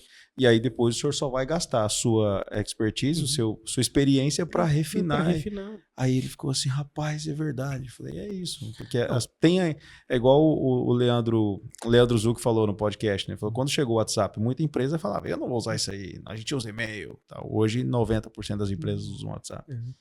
Não, muda a realidade, né? E eu acho que você ficar avesso, né? Uma coisa é você falar assim, vai lá, se informa, né? E aí fala, não, pra mim ainda não tá bom, pra mim não me atende. É uma coisa, beleza, valeu. Agora, a pessoa já julgar o livro pela capa, praticamente tá fadado a fracasso, dá um tiro no pé, né? Eu penso desse jeito. Ele fez igual eu fiz, de um pouquinho diferente, quando eu não sabia nada de ChatGPT e o menino falou, eu falei, ué, peraí, não, mas eu, ao contrário dele, falei, cara, me fala mais, eu vou ver. E já comecei a pesquisar, aí teve um evento que eu fiz, aí eu fiz um evento e ele pediu pra eu fazer um vídeo. E eu fiz o vídeo e eu tava com o microfone e o microfone que eu tinha melhor de lapela não tava carregado, não tava com bateria. E eu tava com outro mais baratinho, só que, cara, o áudio ficou muito ruim, mas muito ruim. E aí, na hora, o evento muito barulhento, tá? Era festa, né? Era uma inauguração. E eu colocava o fone aqui, ouvia, achei que tava bom, cara, assim, sabe? Eu falei, tá aceitável. Tá, o ambiente, né? Mas assim, fala seu nome. Dava o play, até entrevistei o Johnny Air nesse dia, ele tava nesse evento. Na hora que eu fui na ilha, na hora que eu dei o play, eu falei, meu Deus do céu. 30 tipos de arrepio e medo. Eu falei, já aconteceu comigo também. O que eu fiz? Fui lá na versão beta do Premiere, redução de ruído por IA. Meu Deus do céu. Cara, você já usou? Não, ainda Nossa senhora. Você não, aí, desculpa, cara. Você não precisa nem gastar com o microfone tão caro mais. Cara. Se você tiver o tempo hábil de passar o recurso. Mas ele é muito rápido. É rápido. Mas é só na versão beta. Não, falou mas os editores devem usar. Cara, mas assim, coisas que você tinha que contratar um técnico pra achar a frequência, isolar e blá, blá, blá. Não, meu irmão. E outra, ele só consegue quando o arquivo é bom, né? Quando o arquivo é ruim, não vai fazer milagre. E aí, ele faz, cara. É assustador. Eu tenho vídeo, vou mandar pra você. Eu fiz um trabalho com um amigo meu, que é diretor, né? E eu falei, Bruno, se liga aqui, né? Que o Bruno Bini. Eu falei, olha, passei o som. Ele manda pra eu ver? Eu falei, tá, eu vou editar aqui, mando pra você. Aí eu fiz preto e branco sem o efeito e o colorido com efeito, assim. Cara, salvou, ficou lindo. É, assim, assustador. Um recurso que aí, que igual eu falei, vem pra ajudar, cara. Vem pra ajudar demais, entendeu? Cara. Então, eu acho que é isso. Eu acho que a IA tá aí. Quanto mais você usar ela como ferramenta pra agilizar o processo, melhor, cara. Responsa, hein, Jack? Responsa, hein? O Jack tá tirando, pra quem não tá vendo, o Jack tá tirando uma foto aqui do Ninja. Falando pra ele, responsa, tirar uma foto do cara, hein? Nada, que isso. Geralmente é assim, né, o pessoal. Não, e você quer ver quando é o contrário. Às vezes tá aqui, a situação tá ruim, tá difícil. Ele me entrega um celular, às vezes, fala assim, não, deixa que ele faz, que ele é fotógrafo. Pera aí, então, vem todo mundo, vamos lá pra fora, e não sei o quê. Aí eu falo assim, pô, você já olha pra luz na hora. Já fala assim, fala assim, ó, gente, vamos fazer o seguinte, vamos sair daqui, vira o eixo, vem pra cá, não sei o que, vem você na frente, você atrás. Né? Mas é assim, não tem jeito. Porque vão te cobrar daí, né? Sim, pô, essa foto que o cara fez aqui, pô. Não, tem hora que eu olho e falo assim, nem vou pegar a câmera, que não quero nem... Não, tira aí, nem vou, porque eu olho pra cá, não vai ficar bom, né? É igual gravar, né? Vamos supor, a pessoa fala assim, vamos gravar aí. Eu quero gravar aqui, na frente aqui da... Você fala, tipo isso. E você trabalha com vídeo também, então, ou não? Eu vim estudando bastante. E como eu trabalho muito com a produtora do VT, e o clique, geralmente assim, para entender, né, como que funciona, aqui no Mato Grosso, pelo menos.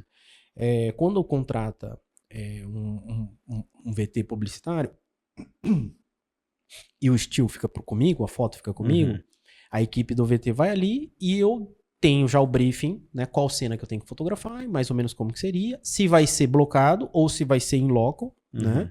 Às vezes eu consigo usar a luz do próprio VT, dependendo do que foi combinado antes, né? Igual eu fiz agora um material pro governo que tá rodando agora, nos intervalos do Fantástico, uma campanha bem legal, de 10 anos de educação e tal, tá bem legal. E a gente fez, inclusive, foi com o Bruno Bini, o Plano B, e aí eu fiz os stills, né, as fotos. Muitas das fotos eu consegui fazer com a luz do VT, né, do VT, porque era uma cena com muitos alunos, cabe o desfoque, sabe? Trago o foco que tem profundidade, né, então muitas rolou de eu fazer com a luz do VT, mas muitas eu tive que empurrar com o meu flash, né, aí eu vou lá, ponho meus flashes e faço a minha luz ali, sobreponho a luz do VT, né, muitas vezes acontece isso. E eu esqueci a pergunta que você tinha falado? Eu fiquei pensando na fotografia ali. Aí eu acho que era essa mesma pergunta. E, cara, eu já fiz vídeo em alguns eventos, já trabalhei como fotógrafo em alguns eventos também. Eu comecei a fotografar com um cara lá de Primavera, não sei se você conhece o Fares Rames. Não conheço. Fotógrafo de casamento, brilhante o cara também. E, cara, é incrível como o trabalho do fotógrafo é muito mais difícil que o trabalho do videomaker nos eventos, né? Cara, o fotógrafo faz o evento acontecer, o videomaker só pega vai, levanta a criança e não sei o quê, e faz tal coisa, e faz assim. É aquilo que eu tava falando. Se você joga uma criança pra cima e tira uma foto, pra essa foto dizer que é divertida, que não é um negócio meio feio, opa, obrigado, mano. O clique tem que contar toda a narrativa da história, entendeu? Não, e tem que acertar tudo ali, irmão. Você tem uma chance, você tem que acertar a velocidade, você tem que acertar... Não, tudo. E você tá com flash, telha ali, o teto do pé direito é alto, ou às vezes é um forro de madeira, que já bate o flash e volta amarelo. Então, eu fazia assim quando eu fazia evento. O que eu fazia? Quem que tá fazendo a luz? Aí eu já entendia como que ia ser a estrutura. E se eu não conhecesse o espaço, eu ia lá olhar. E o que eu fazia? Eu levava muito equipamento. Então o que eu chegava? Chegava ali, depois da cerimônia religiosa, na hora da festa, ou na igreja, eu montava um estúdio na igreja, cara. Montava meus flashes lá, cruzava um monte de luzes. Isso aí eu faço desde quando eu comecei, né? 2012. Fiz até 2018. Eu fiz alguns com o Ratz também. Você conhece o Ratz, né? Conheci. O Ratz é fera. Foto infantil, ele é o cara, né? Ele também chega e, cara, espalha luz pra todo lado. E os caras do vídeo chegam lá com uns LEDzinhos em cima da câmera, assim. Desse jeito. Não, igual eu falei assim, era esse o raciocínio que eu acabei indo para um lado e acabei me perdendo. Eu venho estudando, venho participando junto com os VTs, enquanto não acontece no meu momento do clique, eu fico participando ali, né, da produção, da narrativa, então eu vou entrando no mundo do cinema, né, do audiovisual ali, né, fico, se tem captação de som, os cuidados, direção, então quando eu tenho que fazer uma captação, eu tô, vamos dizer assim, amparado por estar bebendo de fontes boas. Sim, ali, né? Legal, que é uns caras que já estão fazendo há muito tempo, fazem uns trabalhos bem expressivos, né? São muito detalhistas, então eu vejo que aí eu trago até para fotografia isso também, né? Então eu vou aprendendo, melhorando, vamos dizer assim, eu acho que todo dia, igual eu vim aqui, eu tô aprendendo também, então todo dia eu vou aprendendo alguma coisa. Você sabe o que mais me marcou nessa conversa nossa? Todas as vezes que você teve diante de alguma coisa que você não conhecia ou que você viu que você não era tão bom, você falou assim, opa, eu preciso aprender isso aqui. Aí você foi lá e aprendeu. Em tudo, mano. Desde o início aqui da conversa, você deu vários exemplos. Cara, o cara chegou, mostrou um negócio que eu não conhecia. Eu falei, opa, preciso aprender isso. Aí você foi lá e aprendeu. Agora a mesma coisa no vídeo. Você foi, tá estudando o vídeo. Não, e assim... Eu acho que esse aí é teu segredo, hein, cara? Eu já refleti muito a respeito disso. Aquilo que eu falei no começo, assim, eu sempre vi. Eu não sei onde eu li, eu não sei onde eu vi, que foi alguma coisa assim, mas eu ainda era adolescente, que falou assim, não, se você tem 2 pés, 2 mãos, você tem que dar conta, né? Também. Exato. Pode ser que leve mais tempo. Então eu sempre tive isso pra mim, né? Sempre tive isso pra mim. Só que eu de fato, isso aconteceu e eu vi que funcionava, foi depois que comecei a competir em luta, que aí comecei a ter bons resultados, né? E falei, cara, realmente... Eu não imaginava que eu ia conseguir algo desse tipo. E aí, então, quanto de energia eu imprimir vai ser proporcionalmente o resultado que eu vou colher. Entendeu? Tem fatores externos? Tem. Uma lesão, sabe? Sei lá, uma baixa de imunidade, uma gripe e tal. Mas, num geral, né? Se você... O saldo vai ser positivo. Vai ser positivo. Pelo menos você vai dar o seu melhor. E como que é dar o seu melhor? Esse é o segredo da coisa, né? Esse é o negócio. Né? E falando assim até um pouquinho igual eu tinha dito agora há pouco da minha esposa. A minha esposa um dia ela falou assim, amor, eu acho que ela viu, eu tava meio tranquilo, meio acomodado, vamos dizer assim. Tô ganhando um pouco mais do que eu preciso. O trabalho tá vindo atrás de mim, não tô precisando ir atrás de trabalho. Tava meio tranquilo, né? E eu falei, cara, sabe, tô deixando a vida me levar. Eu senti isso um pouco. Há uns anos atrás, uns 2 anos mais ou menos. Ela falou, amor, sabe aquele momento que você teve ali embaixo, que você falou, o Espírito Santo falou com você? Eu acho que você precisa de um outro momento daquele, pra te dar um bafo na nuca. Ela falou aquilo num tom bem... Não, a priori eu entendi com uma certa crítica. Eu falei, pô, mas tá tudo certo aqui, tá tudo bem, né? As contas tá em dia. Por que você tá falando isso? Aí eu falei, cara, tá certo, meu irmão. Aí, tá vendo? Eu tenho que entregar mais, cara. Eu tenho que produzir mais. Se eu consigo, eu vou, porque é isso que eu quero deixar pros meus filhos, né? Eu sempre tive isso. Mas o conforto, a sombra, a rede, né? Me fez ficar, entre parênteses, acomodado. É aquela velha história, se eu te der uma enxada ou uma rede, você provavelmente vai deitar na rede, né? Enfim. E aí eu falei, cara, eu tô muito tempo na rede, né? E aí eu tava até meio desleixado com a parte física, aí eu falei, não, vou voltar a fazer uma dieta. Aí comecei a treinar, machuquei o joelho. Cara, aí agora eu voltei. Você tava com R$50 aquela vez, né? Aí você fez muito com R$50. Graças a Deus. Aí vamos supor que agora você tem 100. Então você tem que fazer muito mais com 100. Então agora você tem 1.000. Você tem obrigação de fazer muito mais. Eu acho que é sobre os talentos, né, cara, que Deus nos deu, né? A gente tem que multiplicar, independente de quantos talentos a gente tem. Acho que é a obrigação da gente é produzir aquilo que você falou, né, da cultura japonesa, que entregar algo, produzir algo útil, não só para você, mas para as pessoas também, né? Você não pode ser inútil, né, cara? Com certeza. E assim, você falando aí, eu lembrei de uma situação que eu achei bem legal, assim, bem interessante. Eu tava com 6 meses trabalhando no cargo como... Tinha recebido a promoção, saí da indústria, camisa e gravata, pô. Menino que saiu do Brasil na 8ª série, pô, tava, sabe, bem sucedido, né? E aí um chefe meu, super gente boa, um senhor mais velho, assim, ele era um dos sócios da empresa, ele chegou lá, e aí, Shizuka, como que você tá? Eu falei, eu já sabia que não podia falar que tá tudo tranquilo. Mas na minha cabeça tava tudo tranquilo. Aí eu falei, Juncho tá tudo redondo, tá tudo certo. Aí ele, e ele fumando o cigarro dele. E aí ele falou assim, a gente tava fora da empresa, ele falou assim, você tem um tempinho? Vamos dar uma volta lá dentro da empresa? Ele quase não ia na empresa, ele ficava mais no administrativo. A empresa era onde a gente atendia os clientes, era uma montadora que a gente fornecia mão de obra, né? Sim. Terceirizava. E aí ele falou, vamos. Aí eu falei, vamos. Aí a gente começou a andar lá. Cara, ele chegou do jeitinho dele todo. Lá no Japão tem esse negócio, né? De sabe, seu Eigyo. Se você... E se você é meu cliente, tem toda essa pomposa, sabe? Tudo pomposo, tudo muito... até, vamos dizer assim, caricato, né? Mas faz parte. Respeito. Isso chama-se Sabisu Eigyo. Sabisu é gratuito, Eigyo é comercial. É tipo uma postura comercial. É um respeito para com que você vai comprar de mim, entendeu? Não é... Aí na vida pessoal, o cara tem outra personalidade. Mas ali, trabalhando, cara, que é desse jeito. E ele assim, baixando a cabeça. Ó, pra você ter uma ideia, ele tinha Mercedes, ele tinha os carros bons, e ele ia lá na empresa do cliente com um carrinho bem simples, cara. Pra não destoar, sabe? Pra ele não chegar no cliente dele, tipo, você paga o meu salário, eu chegar com um carro melhor que o seu. Cara, isso eu achava fantástico, cara. De uma humildade, assim, fenomenal. Voltando. Aí ele pegou e fomos dentro da empresa, andou, ele cumprimentou um chefe lá de setor, tomamos um café, cavou uma vaga nova. E aí depois fomos em outro setor, ele conversa vai, conversa vem. Aí eu vi que tudo que... Aí ele me deu umas moedas pra comprar café. E aí tudo que o cliente pedia, ele pedia igual. Na segunda reuniãozinha, né, provocada assim pra conversar lá na sala de intervalo de cada setor, tinham 22 setores na empresa, a gente passou em 9. Saímos com 16 possíveis novas vagas. E assim, cada possível nova vaga era assim, começar no setor do Miyake, eles falando em japonês, eu traduzindo na cabeça, escrevendo em português, que eu não sei escrever em japonês. E aí eu escrevia, começar no Miyake dia 18, no turno da manhã, um homem.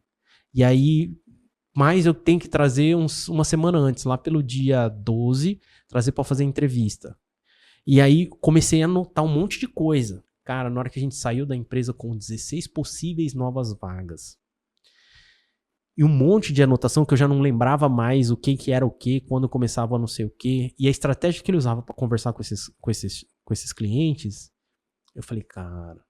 Aí eu saí de lá envergonhado, sabe? E na hora que ele perguntou pra mim se tava tudo certinho, eu falei, não faltou ninguém de manhã. A única falta da noite já tá programada, o substituto já tá conversado, o setor já sabe, tá todo mundo trabalhando com IPI, crachá. O que aconteceu ali? Eu vi que eu tava fazendo só o básico e achava que tava manjando demais. E a pergunta que eu falo, a reflexão que eu deixo é essa. Será que você não tá fazendo só o básico e tá achando que tá entregando muito?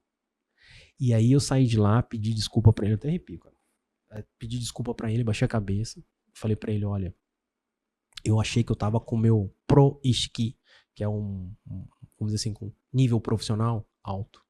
E eu vi que eu não tô, não. Ele, não, você não tem que pedir desculpa, não. Ali dentro, no Brasil não tem aquele gordo Sagasto Coro. Gordo é ouro, né? Gold.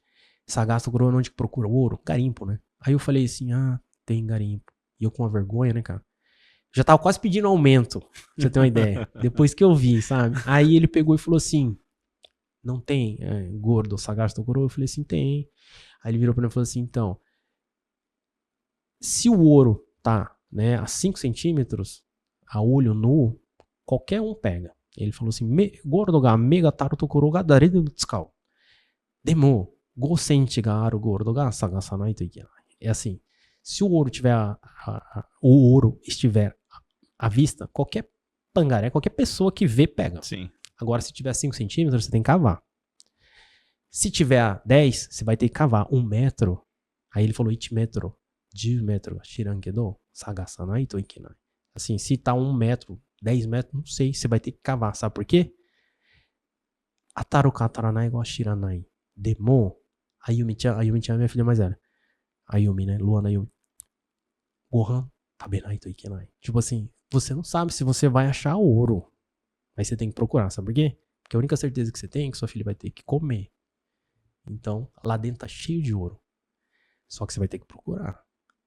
Aí ele saiu rindo e fumando o cigarro dele.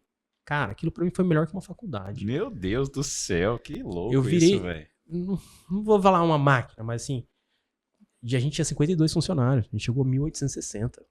Depois dali, meu irmão, meu raciocínio era só fazer vaga nova. Só fazer vaga nova. Aí eu ficava conversando com o chefe de setor, agradando eles, conversando com eles, fazendo as vontades deles e tal, pra que eles optassem pelos nossos funcionários. Aí você virou um líder. Não, eu já era, né? Já tinha... Não, mas você conseguiu entender o que era o jogo mesmo e virou um líder aí eu massa, entendi, né? eu entendi o jogo e aí comecei a aplicar, né? Montar estratégia de acordo com o jogo. E não deixar entrar no jogo de qualquer jeito, né? E sim, não, peraí. Vamos controlar, vamos direcionar. E aí eu já comecei a melhorar a parte de entrevista. Meu, tinha dia que eu fazia 7, 8 entrevistas. E às vezes eu sentava 2, 3 ao mesmo tempo, falava assim, de onde que você veio? Olhava assim, você estava aqui no Japão, você acabou de chegar do Brasil, você também. Tá, você no Brasil fazia o quê? Já para encaixar rápido lá no setor, porque estava demandando muita gente, né? Caraca. E era uma loucura. Foi assim, muito bom, muito enriquecedor. Aí foi onde que eu acredito que eu endureceu a casca, vamos dizer assim, de estratégia intelectual profissional. A parte de resiliência, de coisa, foi na hora, quando operário, quando trabalhava como montando, carregando, enfim, até aí, então, né, de 97 até 2003, os 5, 6 primeiros anos de Japão, como operário normal, né. Ali é punk. Aí eu peguei serviço pesado, rápido, leve, porém rápido, sujo. Eu fiz um monte de trabalhos lá, né, diferentes, assim, né. Principalmente no período que eu ainda era menor de idade, que eu não conseguia trabalhos na automobilística. A partir do momento que eu entrei na automobilística, com 18 anos, aí eu só tive 3 empregos, que foi na Toyota, na Mitsubishi e depois na Toyota de novo, né? Onde eu fiquei nesses 8, 9 anos aí. Então, foi intenso. Aí a fotografia veio e falei, cara, aí hoje assim, às vezes, hoje não, né? Mas assim, minha esposa mesmo já falou assim, nossa, amor, você trabalha demais. Eu falei, amor, isso aqui tá um mel na chupeta, olha só, tô no computador em casa, você tá aqui e tal, olha que bênção. Aí respondendo aquele negócio de R$50, quando eu desenhei de fazer um estudo, trabalhar com fotografia, eu imaginei, na melhor das hipóteses,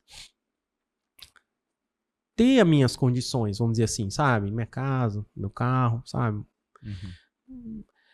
Mas nem de perto, assim, eu imaginei que ia conquistar o que eu conquistei hoje, sabe? Nunca, nem na melhor das hipóteses, assim, quando eu via, sabe? Lá atrás, assim, falar, caramba, e hoje toda a viagem que a gente faz, tudo que a gente compra, né?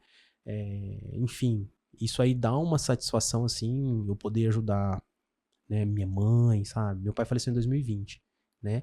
E ela tá perto de mim, enfim. Ainda tá longe de onde eu quero chegar, obviamente, mas assim, cara, tá bem longe do que onde eu imaginei que eu chegaria. Isso é muito bom. E é graças à fotografia. Graças à fotografia. Agora eu tô com outras frentes de trabalho, mas a renda 100% da fotografia. Cara, que da hora. Mano, já estamos avançados da hora, já deu, sei lá, quase 2 horas de podcast. Meu Deus do céu, cara. Você conversa em japonês. Você tá doido. Isso que eu nem falei em japonês, hein? Já pensou? Cara, mas foi muito legal você falando japonês, que da hora. Eu acho muito massa a cultura japonesa, cara. E falar pra você, eu não sei como eu aprendi japonês, cara. Eu não estudei em casa japonês. Eu ia pegando, ia falando. Mas você ficou muito tempo lá, pô. Quantos anos você ficou lá? 10 anos? 14, né? 14 anos, cara. Mas assim, quando nessa empresa mudou a legislação e a gente tinha que formar brasileiros líderes, eles tinham que falar no mínimo um pouco de japonês. Nessa época a gente tinha 897 funcionários. 897. Boa, né? Tava com aquela lista na mão, né? Então eu lembro. E marcou por quê? Porque eu levo, um Excel com 897 funcionários, sabe quantos falavam japonês? Chuta. Sei lá. 6. 6? Eu ia falar uns 100. Não, 6, cara. 6. E o dos 6 nenhum tinha perfil de líder. E aí? Eu sei até o nome deles, que era o Akio lá da prensa, o Hideo lá do segundo andar, tinha o Joãozinho lá do Miyake, tinha uns outros 2 que era mais tranquilo, assim, trabalhava, mas eram 6 funcionários, meu irmão. 6, numa empresa com quase 1000. Por quê? Porque chega no Japão, é difícil de você estudar o japonês, porque você tem que estudar a escrita. Escrita E aí você chega no trabalho cansado, como que você vai pegar um caderno e ficar lá? E aí você só de ouvido, você aprende, vai bem raso, né? Fica bem raso. E igual eu falo, eu falava japonês quando eu fui promovido para esse cargo. Até falei, cara, eu não tenho japonês para esse cargo. Eles falaram, não, Márcio, você tem. Então tá bom, se vocês estão falando, mas se esforça mais. Eu falei, beleza. Só que aí eu comecei a entender o japonês. Que aí mudou. Aí ao invés de conversar só o trivial, oi, tá tudo bom, tá, não sei o que, não sei o que. Não, começou conversas mais complexas. E aí eu comecei a ver um outro lado da moeda. Foi aí que eu comecei a entender o sistema operacional do cara. Você entendeu o sistema operacional do cara, você entendeu a cultura, você entendeu o que motivava os caras, você entendeu o jogo mesmo, né? Sim, aí foi onde que eu falei, assim, eu não sei como eu aprendi o japonês, igual quando eu vou pra lá, eu acho interessante, cara, eu ficar falando em japonês assim, pensando em japonês, e fico, da onde saiu isso, sabe? Meu pai tava doente, eu fiquei conversando com o médico dele lá um tempão, cara. Aí eu falava assim, caramba, que interessante isso aqui, eu não sei como que eu tô... Eu tô emocionado conversando em japonês, né? Eu fico estressado em japonês, então eu penso em japonês, assim. Eu acho interessante, cara, acho legal. E aí eu não conheço outro brasileiro que fez assim como eu, né? Sem estudar e falar japonês, assim, sabe? Tem alguns que falam bem, mas aqui no Brasil já falava japonês com a família, né? Ou seja, teve uma educação em japonês aqui, eu não. Fui pro Japão sem saber. Achei que ia chegar lá e falar inglês com o japonês. O japonês não fala inglês. Me lasquei. Galera, o papo tá muito bom aqui. Quero agradecer a presença do Márcio Shizuka, o ninja da foto. Falamos um pouco de foto, mas eu tenho certeza, cara, que o que eu sempre aprendo aqui com as pessoas, mano, tá muito...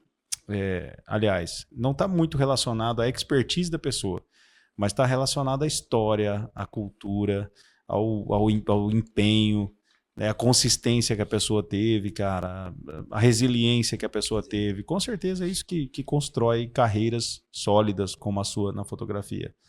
Né? Então são características que você carrega que outros grandes líderes, outras grandes pessoas, personalidades carregam, um cara igual o Fernando Pérez que a gente falou. Então, cara, que papo valoroso. Não, muito obrigado. Eu que agradeço o espaço, a amizade aí também. Que isso. Gostei demais, super tranquilo aqui. Se deixasse também, ia embora aqui conversando. E tamo junto aí. Só quero agradecer. Espero que, né, um pouco dessa dessas histórias que a gente conversou aqui tenha feito sentido pra vocês em algum ponto, tenha ajudado, né? Pra mim já fez demais. Fez pra você, Lu? Aí. Então vamos pra cima. Vamos pra cima. Márcio, obrigado, cara. Obrigado. Tamo junto. É isso aí, galera. Chegamos ao fim aqui, ó. Mais de 2 horas. Acho que foi o podcast mais longo, hein? Sério? Vixe. O Arc Talks mais longo é esse aqui. Mais de 2 horas de podcast. Muito obrigado, gente, pra você que assistiu, pra você que vai assistir. Então, fiquem todos com Deus. Um abraço. Amém.